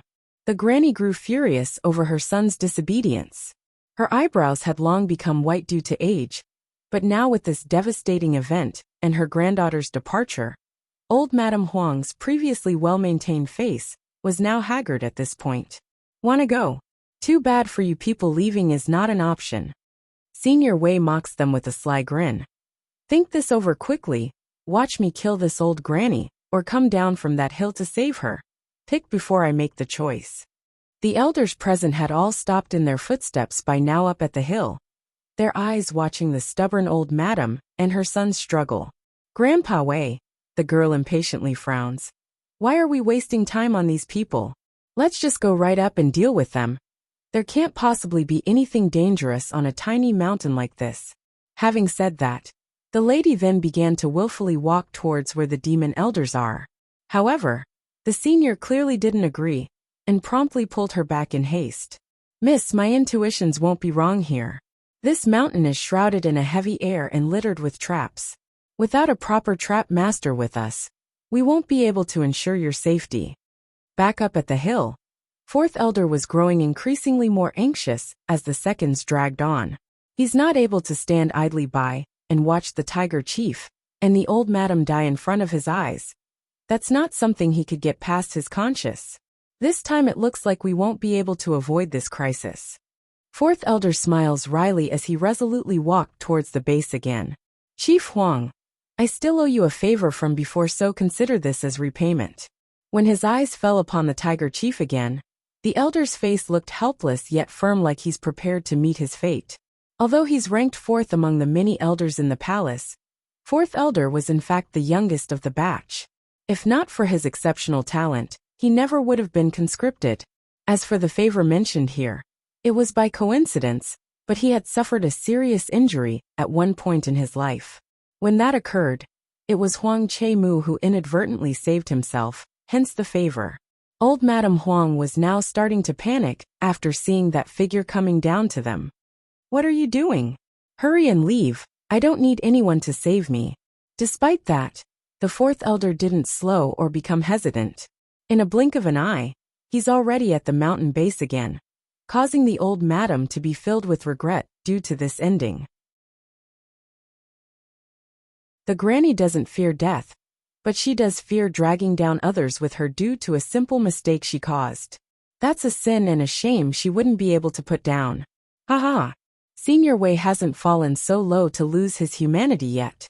Pushing the old granny aside with one palm strike, the old man zooms forward like a burst of lightning and instantly stood before the fourth elder. He's the Demon King 3. The fourth elder didn't have time to react due to the stiffness in him when confronting this overwhelming aura. Next thing he knew was a loud bang against his chest that caused himself to flinch backwards in pain, blood dripping down the corner of his mouth, making a poignant smile. You people from the celestial realm are only so much, and here I thought you would take my life with that strike. Impudent beast. Senior Wei flew into a rage, his attacks coming down like a storm. Due to the fourth elder being prepared this time around, he did not get hit right away. Nevertheless, the tide still lies with the enemy, leaving the young elder on the defensive. Bang! In a careless exchange, a hit lands and causes that already pained face to turn even whiter. Fourth elder. Suddenly, a hand reaches over from the side and supports him from behind. Turning stiff at the realization, the elder promptly swings his head around to find a familiar face. Quivering in the lips, "Old Five, what are you doing here?" Without hesitation or fear, the rest of the members of the Elder Council had also returned from the hill, their faces firm and unyielding. "You guys, Old Four, all of us are one, that's what makes the Demon Council strong. First Elder is away and Second Elder is being punished. That makes me the leader here." The Third Elder coldly confronts Senior Wei, who's eyeing himself with contempt. "So, we will leave together if we can, and if not then we will perish here together." The Fourth Elder couldn't help but smile at his brethren's stubborn yet heartwarming decision. "Okay, we will live together or die together." The lady in pink didn't miss this scene, caressing her chin in contemplation. "I knew animals are more emotional and closer together than us humans. Interesting. If I bind that demon king with a blood bond, wouldn't that make the entire demon realm my slave? Yes, that will do nicely. But wait, wasn't the queen of these animals also a human?" Another old man nearby nods in affirmation. "Yes, that queen is a human." "Then that's a pity. If that person is a human, then she can't be my pet." The lady sighs at the notion. "I don't like others tarnishing my things, not even my pets. When I subdue the demon realm's queen, killing her is just a matter of a word. Demon beasts are known to protect their owner with ferocity. If I become their mistress, then they will surely obey my orders. Afterwards I can just find that king another wife from among the batch of females." "Miss, that demon king and the human woman seems to have produced a child as well." The old man explains with a furrowed forehead. "Child?" The lady snarls. "If that child's talent is excellent then it can stay, but if not then remove it as well. What a shame, for the demon king's bloodline to be tainted by a common woman." Although she too was a human, and holds the demons here in contempt, but this lady couldn't deny that Deetsong must have a lineage superior to all the rest. And now it's being tarnished by an outside source. Regarding the dialogue between those two, the battling elders didn't hear it, because they're far too focused on the enemy. But if they did, he's the Demon King for. With the added addition of the other elders into this fight, Senior Wei himself was now forced to a standstill as well, and couldn't do anything to them, making an involuntarily frown at this lack of progress. The girl in the back shoots a signaling look to the other subordinates under her charge. The old men understood immediately. Drawing their weapons, they rushed over to join the fray. "Old Eight, careful." Fourth Elder tenses up at the sight of an enemy, trying to attack his brother from behind. In his haste, the young man could only push the person aside to take his place. Because of the exhaustion in his stamina, and the duration of the fighting being dragged on, Fourth Elder honestly didn't have any ability to escape that strike anymore. Next thing he knew, a blade had pierced right through his back and out through his chest. Blood came gushing forward like a column as a result, causing everyone's eye to be dyed an anguish red, rushing the assailant like a mad dog at this sight. Third Elder fuses all his power into that palm strike to repel the enemy. Surprisingly, he actually managed to force the foe backwards with his attack to gain some space despite being the weaker one. Old Four, catching the injured one before he collapses. Third Elder could see the man's robe had been stained red by blood. That ghostly white complexion didn't help the situation either. "Uff." Fourth Elder coughs hard in his attempt to speak. "I'm fine, don't worry about me. Hurry, hurry and take old Madam Huang up to the Demon Mountain." Scanning the enemies blocking their path again. Then back to themselves who are either injured, or just barely holding on. Third Elder makes a bittersweet smile. "Looks like it's too late now." "Hey!" The girl breaks through the crowd, her hands forking that waist like she's annoyed by the delay. "I will give you all another chance. Go bring your king to me, and I will not take your life out of consideration, that you're going to be my slaves." P. Spitting at her words, Eighth Elder scornfully yells out his response. "Dream on. Our king will never become someone's pet or slave. You're not him, so how can you make the decision for him? Besides, how would you know he wouldn't want to be my pet?" The lady sneered in contempt. Saying it nicely, he is the king of this realm. But saying it badly, then he's no more than livestock. He Chu am of noble status. Him not being my pet is burying his talent, understand? But before anyone could say another word or respond to this outlandish statement, a dark and menacing voice promptly spread across the terrain from the sky, causing even the ground to shudder in fear. You want to make me your pet? Greatly surprised, Chu swings upward immediately to find the source. To her astonishment, that purplish figure in the eye-stunning face had left her speechless. She's already heard of how beautiful and handsome some of these demon beasts could become when taking on a human form, but not to this degree. What a shame, to think such a peerless face would belong to an animal. There's an unconcealed look of disappointment in the girl's eye for sure, but when she saw the female floating there next to the man next, her eyes promptly narrowed into a slit of hostility. The woman up there wore a long dress of red, stunning and beautiful. The pair was a match made in heaven. Needless to say, the second person was the mentioned queen, and the one Chu intends to kill. Mother! Bai Xiachen carefully climbs up from the golden dragon's back and points toward the girl below. Why does she want to make Batty Father her pet? I'm worried that if she does, Batty Father would be so grossed out that he won't be able to eat. He's the Demon King 5. Bai Xiachen's voice may be very childish and downright innocent sounding, yet it's damning and irritating to this Chu. Grandpa Wei. Grinding her teeth with a livid face, the lady howls out her command. Nodding at that, the senior knew what must be done, scanning the excited demon elders, then at the Demon King's face up in the sky. As expected, the king of the demon realm is different from these rabbles. If you are willing to submit to my lady, then there will be plenty of benefits waiting for you. Cold in the voice, the senior throws out his idea of a good proposal only to be ignored like he's non-existent. Landing on the ground by jumping down from the gold dragon's back, Bai Yin directly comes before fourth elder to stuff a pill into the man's mouth. Moments later, the blood was quenched and the wounds quickly mending. Queen! The injured individual started to get emotional once the tears started to flow. You're finally back. That day it really wasn't His Majesty's intent. He was framed by another who used second elder to their advantage. We made sure the perpetrator has paid the price. Watching the grim look on the fourth elder's face, Bai Yin sighed. I know everything, that's why. I returned. Openly sobbing now, this is great. The queen is back, and the king won't be so furious anymore. Only a human woman. I'm really curious on why you would become the queen of these animals. Don't tell me it's because you couldn't think things through after being discarded by another man, right? If that's the case, then it's truly a pitiful story. Finding that she's being ignored, Chu decides to forcibly interject into their conversation by using her sarcastic words. Bang! Suddenly, a strong gush of wind sweeps over from the side from out of nowhere. She wanted to dodge out of instinct from this surprise attack, but it's already too late by then. Her body got tossed over into the air similar to a broken kite, as blood sprinkled the ground like rain droplets. Miss!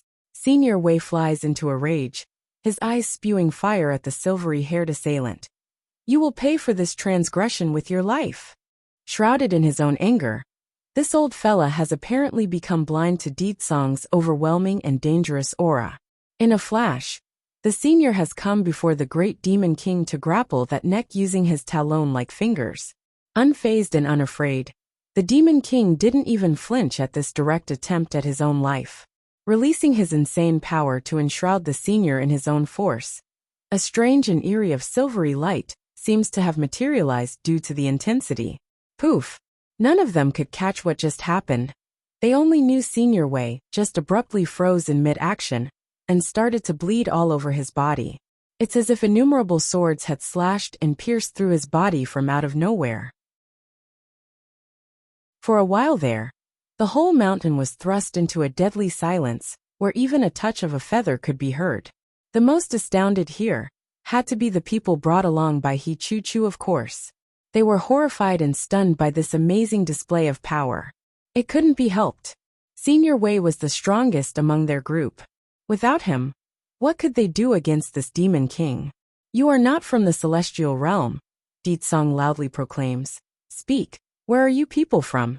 Third elder quivered at this notion. King, you mean to say they're not from the celestial realm? That's right, showing an evil smirk. Those cowards know very well of the demon realm's strength. They would never dare come invade so openly, let alone claim they could subdue me. Tire them to death. One. Not from the celestial realm? Everyone had to take a momentary pause to take in this astounding news. If she's not from the celestial realm, then where? Another higher realm?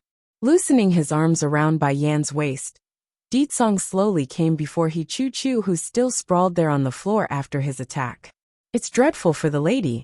Not only did she suffer a severe injury by that strike, the ominous air felt suffocating in her current state, like she's being pressed down by a mountain. In addition to the human world, demon world and celestial world, there's also other worlds in between these three. Since you're no ethereal being from the underworld, it's safe to assume you're from the spirit world, or spirit realm by its official name. Am I correct? Under that tyrannical gaze, he Chu-Chu instinctively wanted to squirm away. You, how did you know that? The spirit realm was located at the outermost edge of the demon realm. It's also the main channel to the other realms like the human world. Due to the fact that the various realms were sealed and cut off from one another 1,000 years ago, the spirit realm was also left in seclusion during long period of isolation. Hence the reason why the demon elders didn't realize this fact. But now that the barrier separating the various worlds has been shattered at the hands of Ditsong's will, everything was quickly coming undone and returning to its original state from eons ago. I've said it already, those cowards from the celestial realm doesn't have the guts to come make trouble for me. Feeling the man's violent aura coming down above now that they're only inches apart, he Chu-Chu starts flustering in a panic. Someone quick save me. The old followers that came with the lady trembled at the thought of confronting this menacing foe. Even so, they are the girl's guardian and would carry out their duties as needed. With a stern heart, they forced themselves to move forward. Have you asked for my opinion in making trouble for my man? Bai Yan's hand caresses her son's head. She suddenly chuckles and interrupts the moment.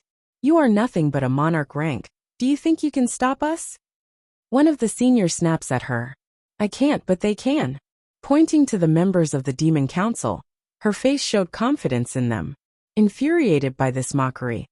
Don't think just because Senior Wei is dead that you can insult us like so. They are nothing but beaten dogs that lost to us. In the world of demons, they are only afraid of Ditsong. As for everyone else, they don't even consider them a target. Ignoring the rude remark, Bai Yin comes before the fourth elder again and tosses over a storage bag. This is. Fourth elder made a surprised and confused face after inspecting the content. Smiling. These Dan pills are something I made while staying at the Misty Fairy House. They're called Limit Breaker Dan Pill. Take one, and your physical strength will exceed your original limits. For example, fourth elder, you are currently at the upper level of the monarch rank, am I correct? With this you will be able to have the arm strength equal to a celestial rank. Hiss. A pour of gasping sounds washed over these people, their looks filled with disbelief when facing Bai Yan's gorgeous contour.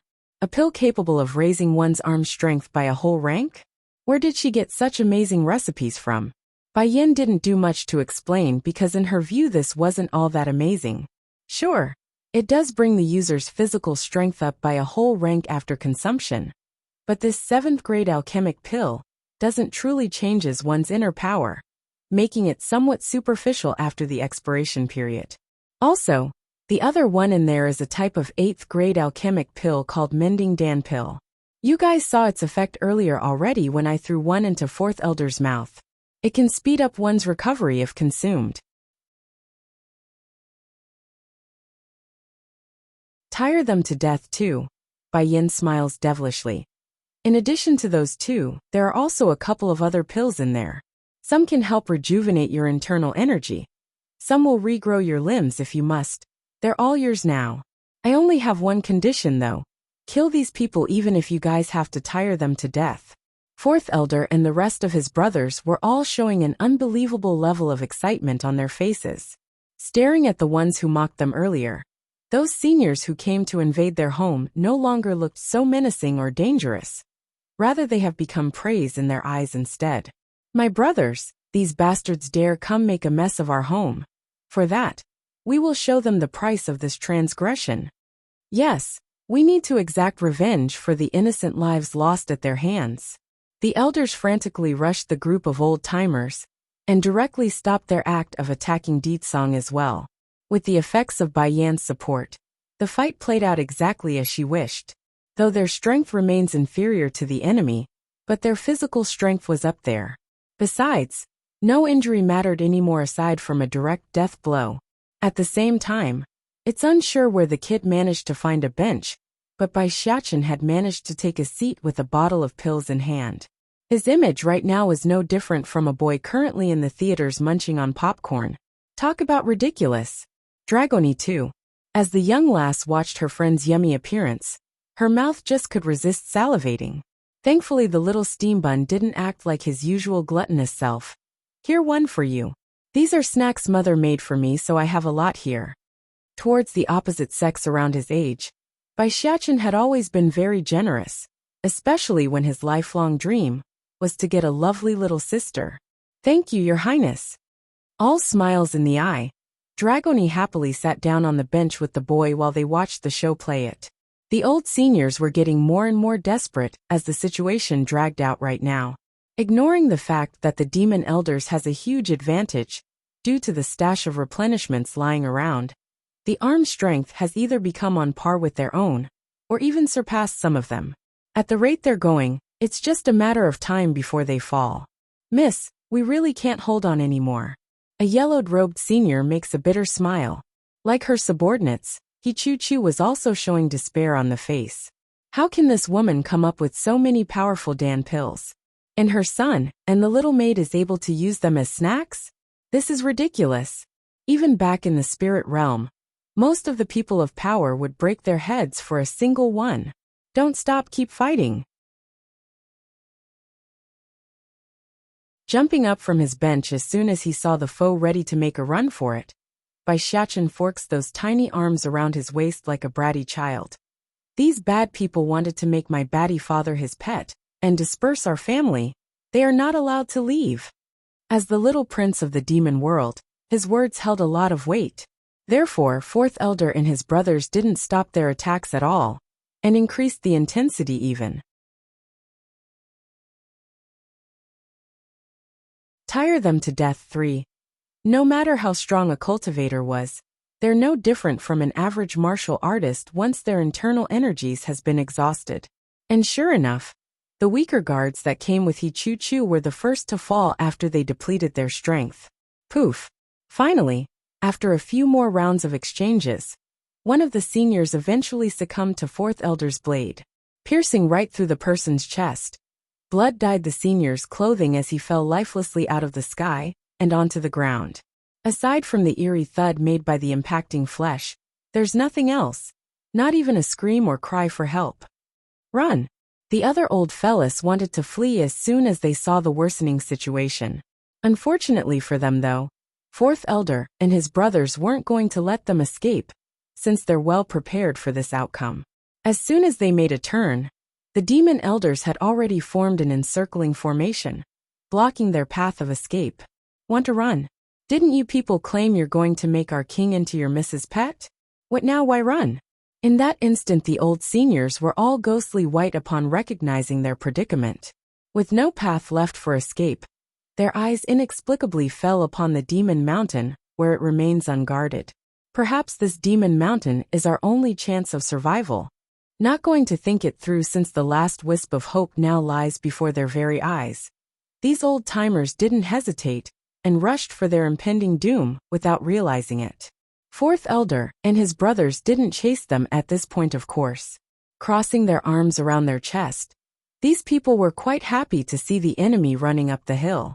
This is your own fault. Fourth Elder smirks sarcastically at the group. As if they will live after stepping into the demon mountain? Exactly at the same time as his words came forward, a loud bird cry rang out from the mountain, while a beam of flaming heat bursts upward to enshroud the entire landscape. In the midst of the flames, A huge vermilion bird spans her wings to rise up into the sky, causing the temperature to reach a hellish level. Towards this sudden twist of event, the trespassers only felt horror and disbelief. It's over. For a time, this thought was all that was inside the group's head. They wanted to flee for their lives at this incredible enemy, but their legs wouldn't budge. In fact, the area around their crotch had become wet due to the urine coming out of their private parts. What came next was devastating for those suffering the brunt of that heat wave.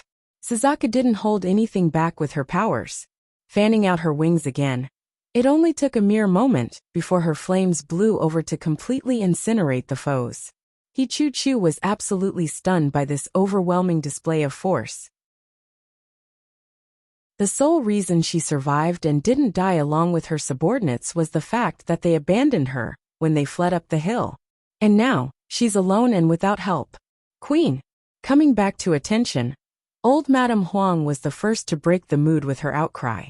Emotional in the face. My granddaughter, is Xiaoying with you? Turning to face the granny, Bai Yan answers with a frank tone. She's fine, you don't have to worry. I left Little Rice and Xiaoying back in the human world, so they're very safe right now. I will pick them up later once this is over. Tire them to death 5. Queen, you're finally back. Breaking out into a chuckle, Bai Yan just couldn't resist after seeing that funny picture of Suzako acting like a wife that's been left behind. Yes, Suzako, I'm back now. I've also found Azure Dragon now, so there's only Black Turtle left who's missing. Really? Suzako's eyes lit up, her smile dauntingly bright. It looks like I'm one step closer from leaving this mountain now. But Queen is Azure Dragon well? After a momentary pause of musing, Bai Yan decides to keep the fact that their friend Azure Dragon has now been reborn as a female. It couldn't be helped. She's afraid this bird wouldn't be able to take the news and faint on the spot. Don't worry, Azure Dragon is fine. That's good then, heaving a long sigh of relief. Queen, I need to bring you to meet 2 people. Blinking her eyes at first, Bai Yan was taken aback by the suddenness of this request. However, towards that serious face she couldn't refuse, making a slight nod. All right, lead the way. Come Dragoni, we'll go and watch too. Tagging along with the little lass in hand, Bai Xiachen led his partner up the demon mountain, using those small little feet of his. Taking this all in from behind, 4th Elder was rather puzzled and confused by the little prince's behavior. When did His Highness have such a good relationship with the little dragon girl? If I remember correctly, wasn't he afraid of getting anywhere near her after she kissed him on the cheek that one time? I guess children will always be children. They will forget something after a short period of time. Even from afar, Bai Yan could already hear the wailing cries of Jun Ruqing, as well as another male and female howling out in pain. It's eerie and creepy to the ear. Note: Jun Ruqing is the fox woman who attempted to steal the queen position from Bai Yan, and the first to be imprisoned inside this burning flame. What did the other 2 do? But before she could ask that question aloud, the answer had already presented itself before her very eyes. Inside the burning flame, the unknown woman's face and body had become transparently white due to the continuous torture. Despite this fact, her soul continues to persist after so long. As for the male that's also inside, that face looked ordinary and simple. However, that aura told Bai Yan exactly who this person was. Is he the man posing as Ditsang? A burning hatred ignites out of the woman's pupil, her glaring eye locking onto the 2 perpetrators that nearly ruined her family. That's right. Suzaka's complexion darkens as her voice turned cold. This is all State Teacher's fault. He made this person and hid the fact from His Majesty. That's why there is the misunderstanding. As for the other female, she's a woman who's in fancies the king, and the one who instructed this guy to frame the king. And, pausing for a moment, she's the one who ordered the palace guards to hunt you down. It's her. Truth was, Suzaka felt very guilty regarding the whole fiasco. The first reason being Little Rice had come to her prior to Bai Yan's departure from the palace, and asked about the possibility of someone impersonating one's aura and scent. Naturally, Suzaka denied the idea, and found it ridiculous. If only I had the same ability as State Teacher, Then I would have known it's possible, and not let things reach that point. Remove the flames for now, I want to talk to them. Bai Yin didn't bother hiding any of the negative feelings she held for these two, and sternly gave the order. Okay. Retracting the flame like the obedient follower that she was, Suzaku allowed 2 of the 3 transparent souls to fall out of the air and onto the ground.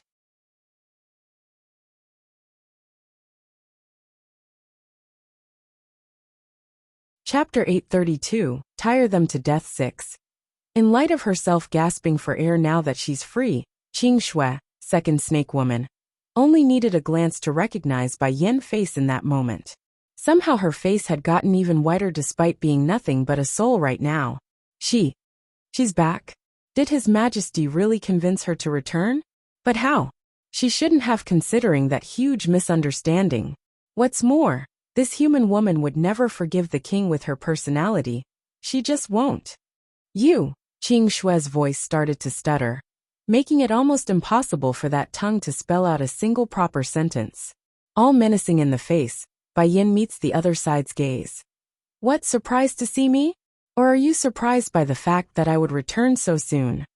Tightly biting down on her lower lip, Qing Shui's body trembled incessantly under that light battering of the mountain breeze. No need to fret, I'll tell you. It's actually quite simple, in fact. Slowly coming up to the snake demoness. I was indeed very angry that day and didn't think things through. Adding in the fact that I got no explanation from Deetsong that month, I left without a second thought. But you forgot something important, and that is his feelings for me. In order to keep me safe, my man had secretly given me a protection talisman to keep me out of danger. If that's the case, why would he try to kill me when he's so desperate to protect me? Bai Yin couldn't deny the fact that she and Deetsong's time together was too short, making it easy for others to shake their foundation. But not anymore. This time she intends to rectify that problem. So I began to think. Going over the events one at a time, I eventually found the flaws until I was certain something was wrong. Sneering in her lips now, Bai Yin stares down at the snake's soul with contempt. And when he came for me, it didn't take much for me to believe his words. Well, explanation was honestly not needed back then. Issue was Bai Yin wanted Deetsong to learn from the mistake of keeping so many secrets to himself. Hence the reason why she stringed him along with various terms and such.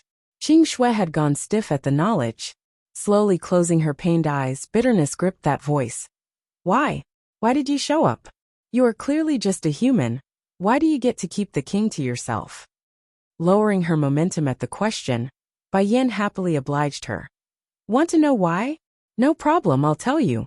I'm with Deetsong not because of some prophecy you demons made up, nor did I marry him for the sake of my son, but rather for the fact that it's him. I love him, and that's why I'm staying with him. That's right, that's all the reason I need. I'm with him because I love him. If you had only went after me, then I might have given you a quick ending. But because you went after my son. Raising a smirk, Bai Yin's face grew terrifyingly dark and dangerous. I will let you know what it means to experience hell itself. Popping her eyes out in horror, Qing Shui stutters as she watched that beautiful face inch closer and closer. You, what do you want to do? I'm already so miserable and hurt by the one I love. What else do you want to do to me? What can be worse than having my soul burned by an ethereal flame? Suzaku, I'm finding the temperature of your flame lacking in dealing with this person. Taking out a bottle of pink powder, she readily hands it over to the phoenix. Use this. Okay. Waving her hand, the flaming cage once again imprisons the 2 souls and allowed Suzaku to easily pour the content inside. In that instant, a heart-wrenching scream once again rang out from within. If it said that the pain from before was 10 times the normal level, then this time, it would be over 100. Worse of all, her soul's unable to be destroyed or disintegrate, making this perennially eternal damnation.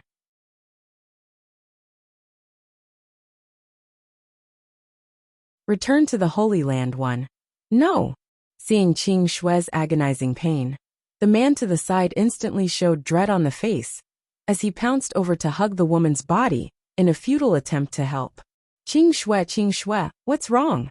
Tightly biting his lip, Those eyes was bursting with blood as he swung over to face Bai Yan. No matter how much wrong Qing Shui did, she's already been punished enough. Why must you torture her like so? The more this man watched the woman whom he loved suffer, the more hatred there was in his eyes. It's so bad that this impostor had started to shake profusely due to the intense rage brewing up from within. She should have been aware of what awaited when she had you impersonate Ditsong. Slowly turning away after throwing that answer out there, Bai Yan was done here. Suzaku, we're leaving. Yes, mistress.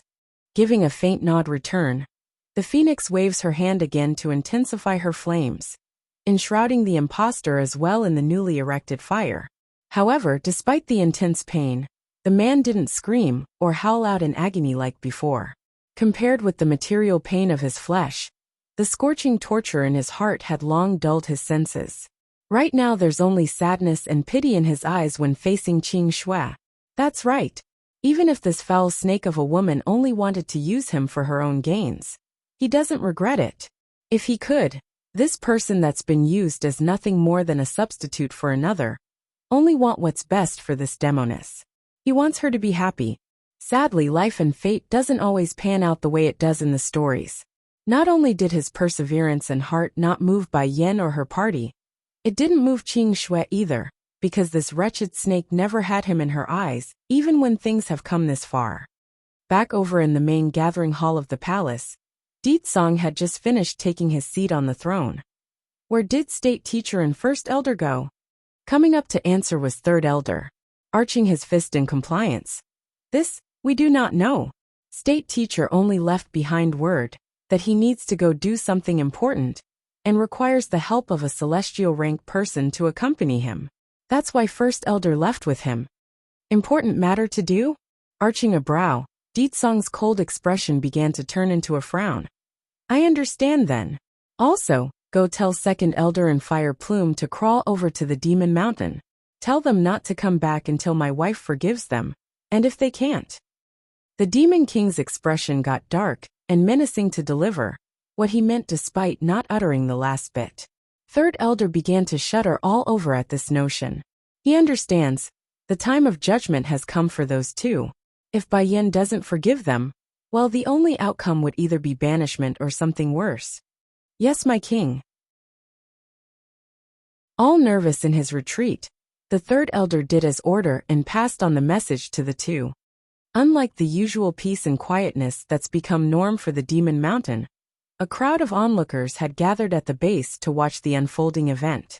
In the middle was an old senior and a younger-looking man, both crawling on the ground with a bundle of bamboo on their back to act as weight. Even for second elder, who has lived a very long life considering his age, he couldn't deny this was shamefully embarrassing.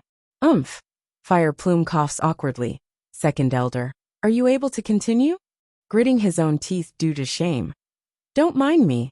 This is our fault to begin with that the queen ran away from home. That said, the pair didn't say any more useless words and focused on their arduous trek up the mountain path. Due to the long periods of lacking maintenance, the ground had long been overgrown with shrubs and thorny plants. As a result, their knees and clothes had begun to rip and bleed from the scratches installed by the greenery.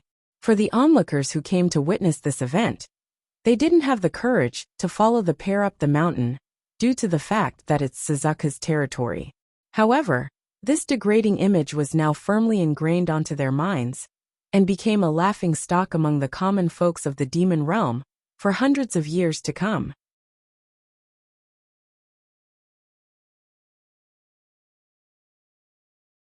Return to the Holy Land too, Suzaku. While inside the dainty-looking bamboo cabin, Bai Yan was just in the middle of watching her son and Dragoni playing out in the front yard when she overheard the commotion. What's happening outside? Why is there so much noise? Go have a look. Yes. Arching her first, the Phoenix woman left as told to investigate only to return not long afterwards. Hesitant in her voice. Queen, there are two people outside wanting to meet you. Looking for me? Raising a brow, Bai Yan was rather surprised by the answer. I'll go out and meet them then. Getting up from the chair, Bai Yan casually strolled out of the cabin to find two unexpected people quivering at her entrance. Perhaps it's the fact that they had climbed up the mountain in such an indignant manner. But those kneecaps had already been ridden with blood, thus leaving a trail behind themselves as well. What are you two doing? Slightly furrowing her brow, Bai Yin snaps at the two men. Pale in the face, second elder uncomfortably answers first. Queen, I am here to atone for my sin. That day I foolishly believed in that impostor's word, and caused the misunderstanding between you and His Majesty. Everything is my fault. I am willing to bear any form of punishment you see fit. Please punish me. No, Queen, the fault is mine and not second elder's. His Majesty ordered me to bring you word of his departure in order to lift the seal, but I got careless and mishandled the mission. This is all my fault, please punish me instead. Kneeling there with tears slobbering up his face, Fire Plume held nothing back, and pulled one of the bamboo sticks out from his back. Presenting it before his queen, it's obvious he wants her to whip him with the damn thing. But words are words. When the item finally left his hand after Bai Yin picked it up, his body inherently froze over for the impending strike. Yet, nothing came of it. There's no pain or the sound of bamboo hitting his flesh, nor are there any words of scolding or curses. Just an uncomfortable silence as he hung his head low. Did you suffer a lot when crawling up here? It was Bai Yin who eventually broke the awkward moment with her words. Chew. Queen. Fire Plume looks up in confusion, unsure what to make of that. In that case then your crimes have been atoned. Bai Yin has always been a person who holds a clear line on what's right and wrong, meaning she would only target those whom wishes her harm. What's more, does she even have the right to get angry at these two when she herself was fooled into those lies? Of course not. Fire Plume, on the other hand, was stiff as a rock right now despite the goodwill. This loyal subordinate of Deedsong's just couldn't believe he's going to be let off the hook this easily. In fact, this bird man has prepared for the worse. The bare minimum would be a long session of being whipped until their skin was bleeding, or at least lose half their life in the process. Getting annoyed in the face after getting no reaction from the two. What? Do you want me to help lift you two up or something? Sure enough, the fierce voice finally knocked them both out of the dazed state. Jerking up in his haste, Fire Plume suddenly found himself unable to steady his legs due to the scrapes he suffered so far. Even so, he continues to force that shaky leg to remain standing in light of how awkward and funny he appears. If one had to describe his appearance, it would be like a duck squatting around after being tired out. Unable to bear this ridiculous picture, Bai Yin rolls her eyes and points to the stone stools nearby. Sit over there and rest. Once the both of you are better, then go back.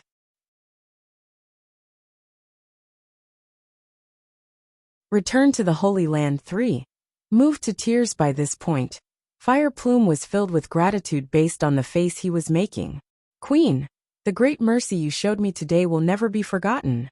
If Her Highness didn't forgive me, then the king will never keep me around.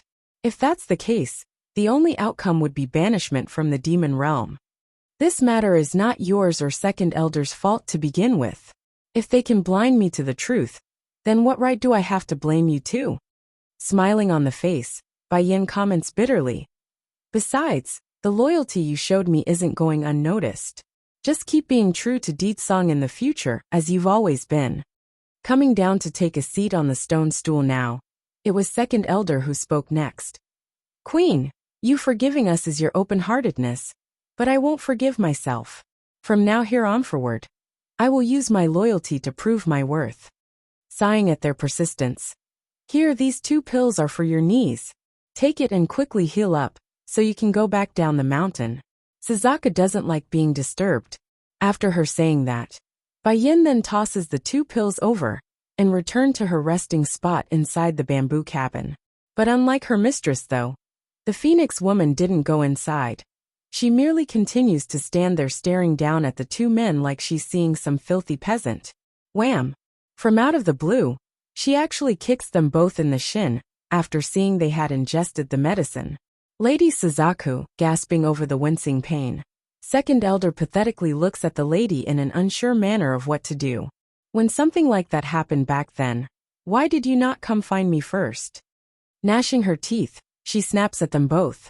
Squirming at the interrogation, The senior somehow became smaller in terms of size. It's the king. No, wait. It's the imposter. He wouldn't let me tell anyone, including First Elder, and you, Lady Suzaku. He said he didn't want the news landing in the queen's ear. Stupid. Seething at this point upon hearing that ridiculous answer. If Her Highness didn't forgive you, then it wouldn't be just a kick. Since your wounds are healed now, scram. I don't want to see your faces. That's no different from amnesty for the pair.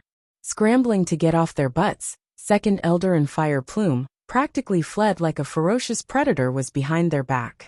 In a blink of an eye and plenty of dust cloud in their wake, the two was gone, and without a trace.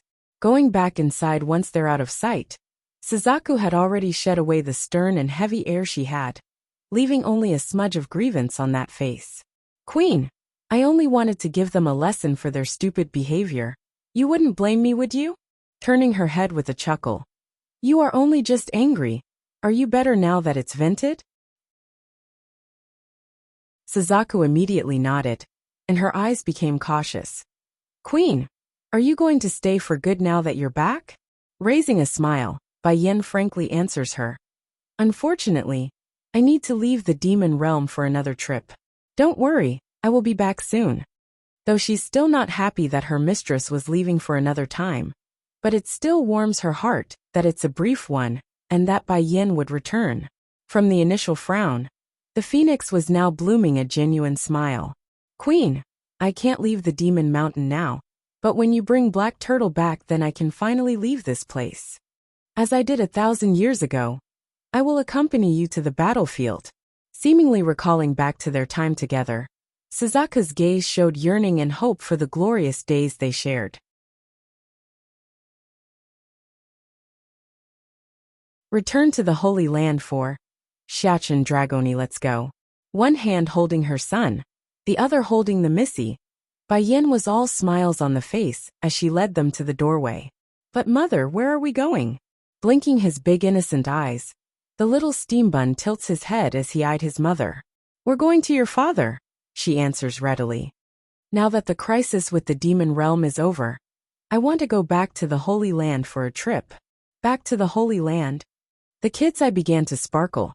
Does that mean we're going to see Godfather and Sister Yi? I really miss them.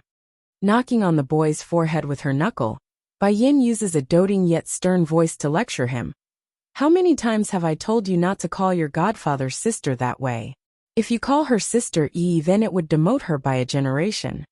Covering his head with both hands, Bai Shachin sounded pitiful and wronged. But Sister Yi won't let me call her auntie, otherwise she won't make fire with me. Quickly realizing the mistake he did there, the little steam bun hurries to backpedal on his own words. You've heard me wrong, mother. I didn't say anything about fire. No need to explain. She huffs at her own boy. I had assumed it was Yi who was a bad influence on you as a child. But to think my own son is bad to the bone when it comes to being an arsonist. Very well. I'm sure your grandchiefess will have plenty of things to say to you when they learn it's your own idea to burn down the treasury vaults. Mother. Making a scared and aggrieved face, the kid pulls at his own mother's sleeve as a form of pleading. Please don't tell them, I know I'm wrong. Caressing her own chin. I'll decide based on my mood. That said, Bai Yin didn't delay the trip any longer and walked for the outside while donning that cheerful smile of hers. Inside the throne hall, Deet Song continues to stare down at the uneasy-looking subjects of his. Due to that overwhelming aura that's enveloping them all, most had long been drenched in sweat purely out of reflex, and not because they are worried for their lives. Then suddenly, a ray of shining hope has come to save them from the uncomfortable situation.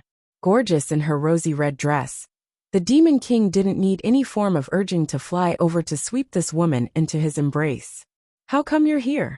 Didn't I tell you to rest at the Demon Mountain while I finish up here? Gentle as ever in his tone, Deet Song never ceases to amaze his subordinates on how quickly his attitude could change when presented with their queen. Actually, I've come to tell you something. I need to go back to the Holy Land for a while. Clearly unwilling based on the initial frown, the great Demon King nevertheless relented and raised a brilliant smirk like he's thought of something devious. Okay, I will accompany you. No need. Shaking her head, Bai Yin blankly refuses the offer. I'll be back real quick. You don't need to deliberately come with me. I'm sure there's still a lot of things for you to take care of here. In that moment, Bai Yan's brain unconsciously recalled back to the message the Lord of the Holy Land left her prior to her initial departure. And now, she and Ditsong's strength has become too far apart. In order to keep up with him, Bai Yin must improve if she wishes to fight alongside him in the future. And to achieve that, the only solution would be to return to the Holy Land. Are you afraid I would fight with Chui Feng? The man's voice sounded all sour and jealous. Ditsong understands very well that person holds an unusual position within his wife's heart. Mainly for the fact that Chui Feng was there during Bai Yan's hardest period, while he himself remains out of the picture. That fact remains a threat, and he didn't like it.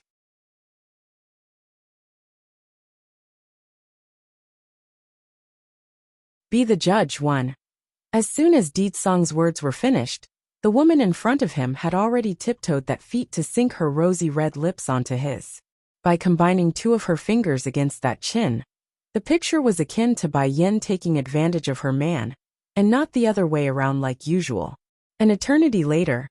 Be good, I'll be soon, so stay here and wait for me.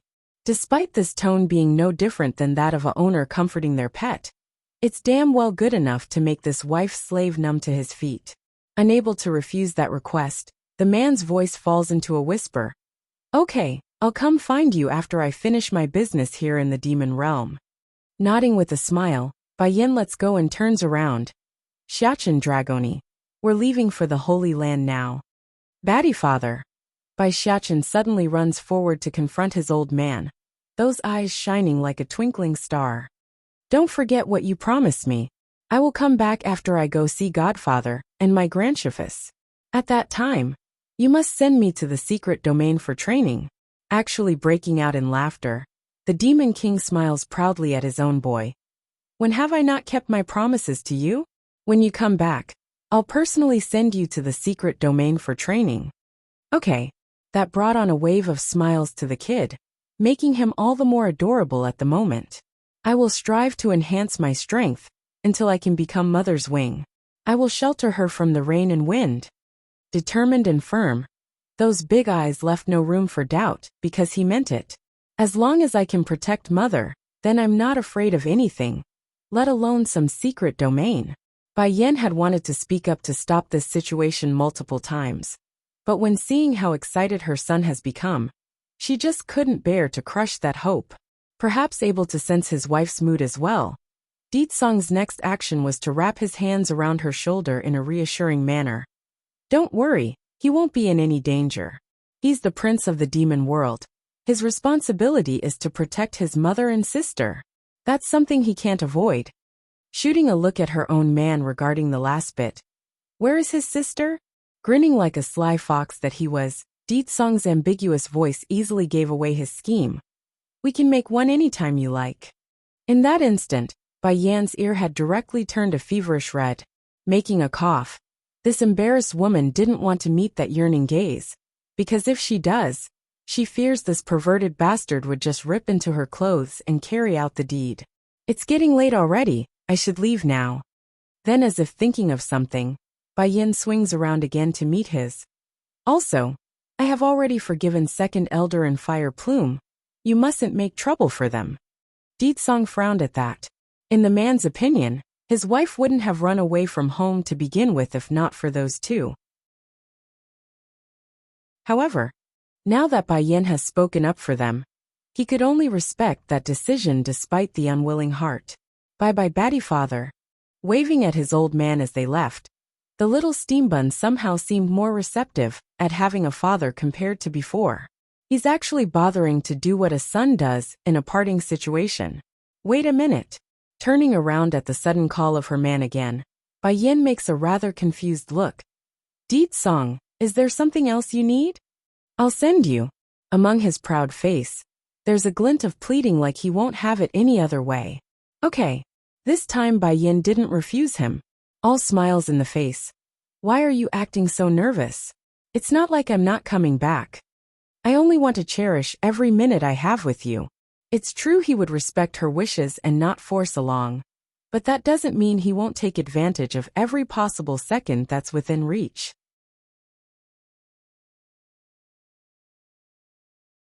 Be the judge too. Quietly following behind the two females in his group, Bai Xiaqin's disgruntled face showed he's frustrated and depressed. Why do I feel like I am redundant now that mother has accepted baddie father? Swinging around to blink her curious eyes, Dragoni comes to the boy's side. Why? Because mother would normally give me some hugs and kisses whenever possible, but now it's always baddie father tossing me aside when that happens. I'm starting to feel like I'm not his son, and was picked up from the streets. Clouded in a mist of white, the Holy Land's main base was akin to a wonderland in how surreal it appears from afar. But unlike the usual serene and peaceful picture, Bai Yin was surprised to find her former home crowded with unfamiliar faces. What's going on here in the Holy Land? I've only left for a while. Why are there so many people coming to the Holy Land? Lady, aren't you here to attend the recruitment process? Why do you not know what's happening? One of the young lads nearby offers an explanation after seeing how pretty that face was. The Holy Land is going to recruit disciples again? A pang of dismay filled Bai Yan's face. Didn't we recruit people before already by sending examiners out into the world? Why are we recruiting even more? This can't be right. Did something bad happen? Mother! Bai Xiaqin makes a yawn, obviously bored by the unrelated matter. I want to go see my grandchiefess and godfather. Can we go ahead first? Okay. One hand holding the boy, the other the girl, Bai Yin led the way with her children for the main gateway. Unfortunately, due to the huge numbers of attendees today, she's now forced to squeeze through the main crowd where the unexpected happens. Move aside. Suddenly, a hand reaches over from one side in an attempt to push her aside. Thankfully, Bai Yin reacted in time, pulling the little steam bun to the other side. Their small little group was able to dodge the rude man's act and remain unharmed. Do you not see our fiery flame sex big lady is coming through? Idling people are to make room. Not only did the person not apologize for trying to push children and females alike, this bastard actually glared at Bai Yin upon realizing his hand had missed. Just like the demon beast sect that has submitted to Bai Xiaqin, this fiery flame sect was also a second-rate power in the human world, making it only one tier lower than the three major powers. So when most of the attendees overheard the rude and pompous outcry of the big lady from this sect has arrived, it was either a display of awe or fear. Looking over at the indicated direction as well, Bai Yin could see a young female, wearing a lavishly adorned dress of red, that's suited for outdoor use coming forward. Aside from this, the most eye-catching part had to be the long silvery snake wrapped around that wrist as well. It's very beautiful yet intimidating. Did you know? The big lady of the fiery flame sect, Hui Yun, is also a snake tamer. That silvery snake is tamed by her. Che, if that's true then, I bet even the demon beast sect would beg to have her become their disciple. Too bad this girl is the fiery flame sect's big lady. There's no way she would go become another power's disciple when she's the heir. Many among the onlooking crowd were sighing at their own misfortune. In their view, the chances of them being accepted has dropped by another notch due to another powerhouse coming to compete. Mother, that auntie is so ugly, why is she wearing red? Only mother should wear red, because only you are that beautiful. Though childish and not exceptionally loud, Bai Xiaqin's little remark still drew the attention of a lot of people.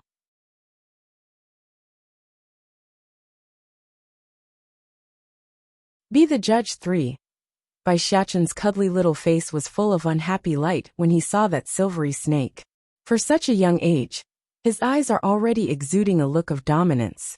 The reasoning wasn't for anything else, merely for the fact that the snakes had tried to attack him and his mother before. Definitely sensing the hostility coming its way as well, the silver snake only needed one glance to shrink its head and tongue backwards after noticing the glare. The poor thing's fearful for its life, and it's done nothing wrong. Impudent. The guard from the fiery flame sect grew furious. Among the various powers out there, not many would dare act so rude while being in their presence. So, when the man wanted to go over to make an example of Bai Yin and her son, It was surprisingly the lady herself who decided to step in instead. This is the Holy Land. Do not cause any trouble without my order. Hu Yan's not stupid enough to make a ruckus here. She may be arrogant at times, but that's always while she knew the other side was inferior to herself. As for the mother and child in front, she merely assumed they're also here for the recruitment conference, meaning there's plenty of opportunity to get even for this transgression. Come on, my cousin should be coming to pick us up, so we mustn't make him wait. Turning away, Hu Yan has completely missed the murderous intent that's being hidden away by Bai Yan. Undeniably, the lady's selfish act of ordering her own guard to step back was the right move, otherwise the outcome would have been a bloody one. Mother! Blinking his big blue eyes with a furrowed face, Bai Xiachen turns to Bai Yin using a pleading tone. Can I go make trouble for her? Almost uncaring in the voice. No, son. Remember what I taught you. Do not make trouble for those who don't trouble you. But if they do not let them go. The implications were simple. If they dare to offend the kid, then he's free to crush them. But since they're still not doing anything yet, he's not to harm them. By this point, Hu Yan had already come before the main gate of the Holy Land. And just like this lady claimed, her cousin was waiting for her already at the entrance. Hu Yan, you're finally here. A young man calls out with a beaming smile, losing that prideful air. The lady promptly made a shy face while being in the presence of this somewhat handsome person, whom she's related to. Yes, cousin, I am here. Didn't my father already send word that I'm coming to attend the recruitment conference? If I can stand out this time, then we would become senior and juniors as well in the Holy Land. Haha, Lin Yahan bellows out a hearty laugh at his younger cousin's comment. Don't worry, Hu Yan. Your cousin I will definitely see to it that you're able to join us in the Holy Land. Upon seeing how this big lady from the Fiery Flame sect was able to have someone on the inside, many of the crowds were showing envious looks. So she has a cousin already inside the Holy Land. Someone mutters to their partner. It would seem so. Also, I've heard that Lin Yahan isn't just some random disciple. His mentor is one of the judges for the event. Another comments from a different spot. Then wouldn't that mean this woman and her son is in trouble? They just offended Miss Hu Yan. There's no way the matter would be dropped just like that. Bai Yan did not respond to those various comments. Instead, she kept her mouth shut and silently listened to their conversations until her face has turned into an ugly frown. To think there's still corruption happening in the Holy Land after I told Shifu to clean out the cancers within here. Son, it looks like we came back at the right time. Curving her lips into a smile, Bai Yan's eye gave off a sharp glint. In any case, I better let Shifus and them know about what's happening here so they can pay better attention to the test. After making that thought, she promptly grabbed hold of the two kids' hand again and walked towards the main gate. You're tuning in to the Li Mei's Wuxia Whispers YouTube channel. We're so grateful for your support, and don't forget to subscribe to join us on this incredible journey through captivating stories. Your generosity through donations truly makes a world of difference, as it's the primary source of revenue that allows me to expand and enhance this channel for you. Thank you from the bottom of my heart for being a part of this adventure.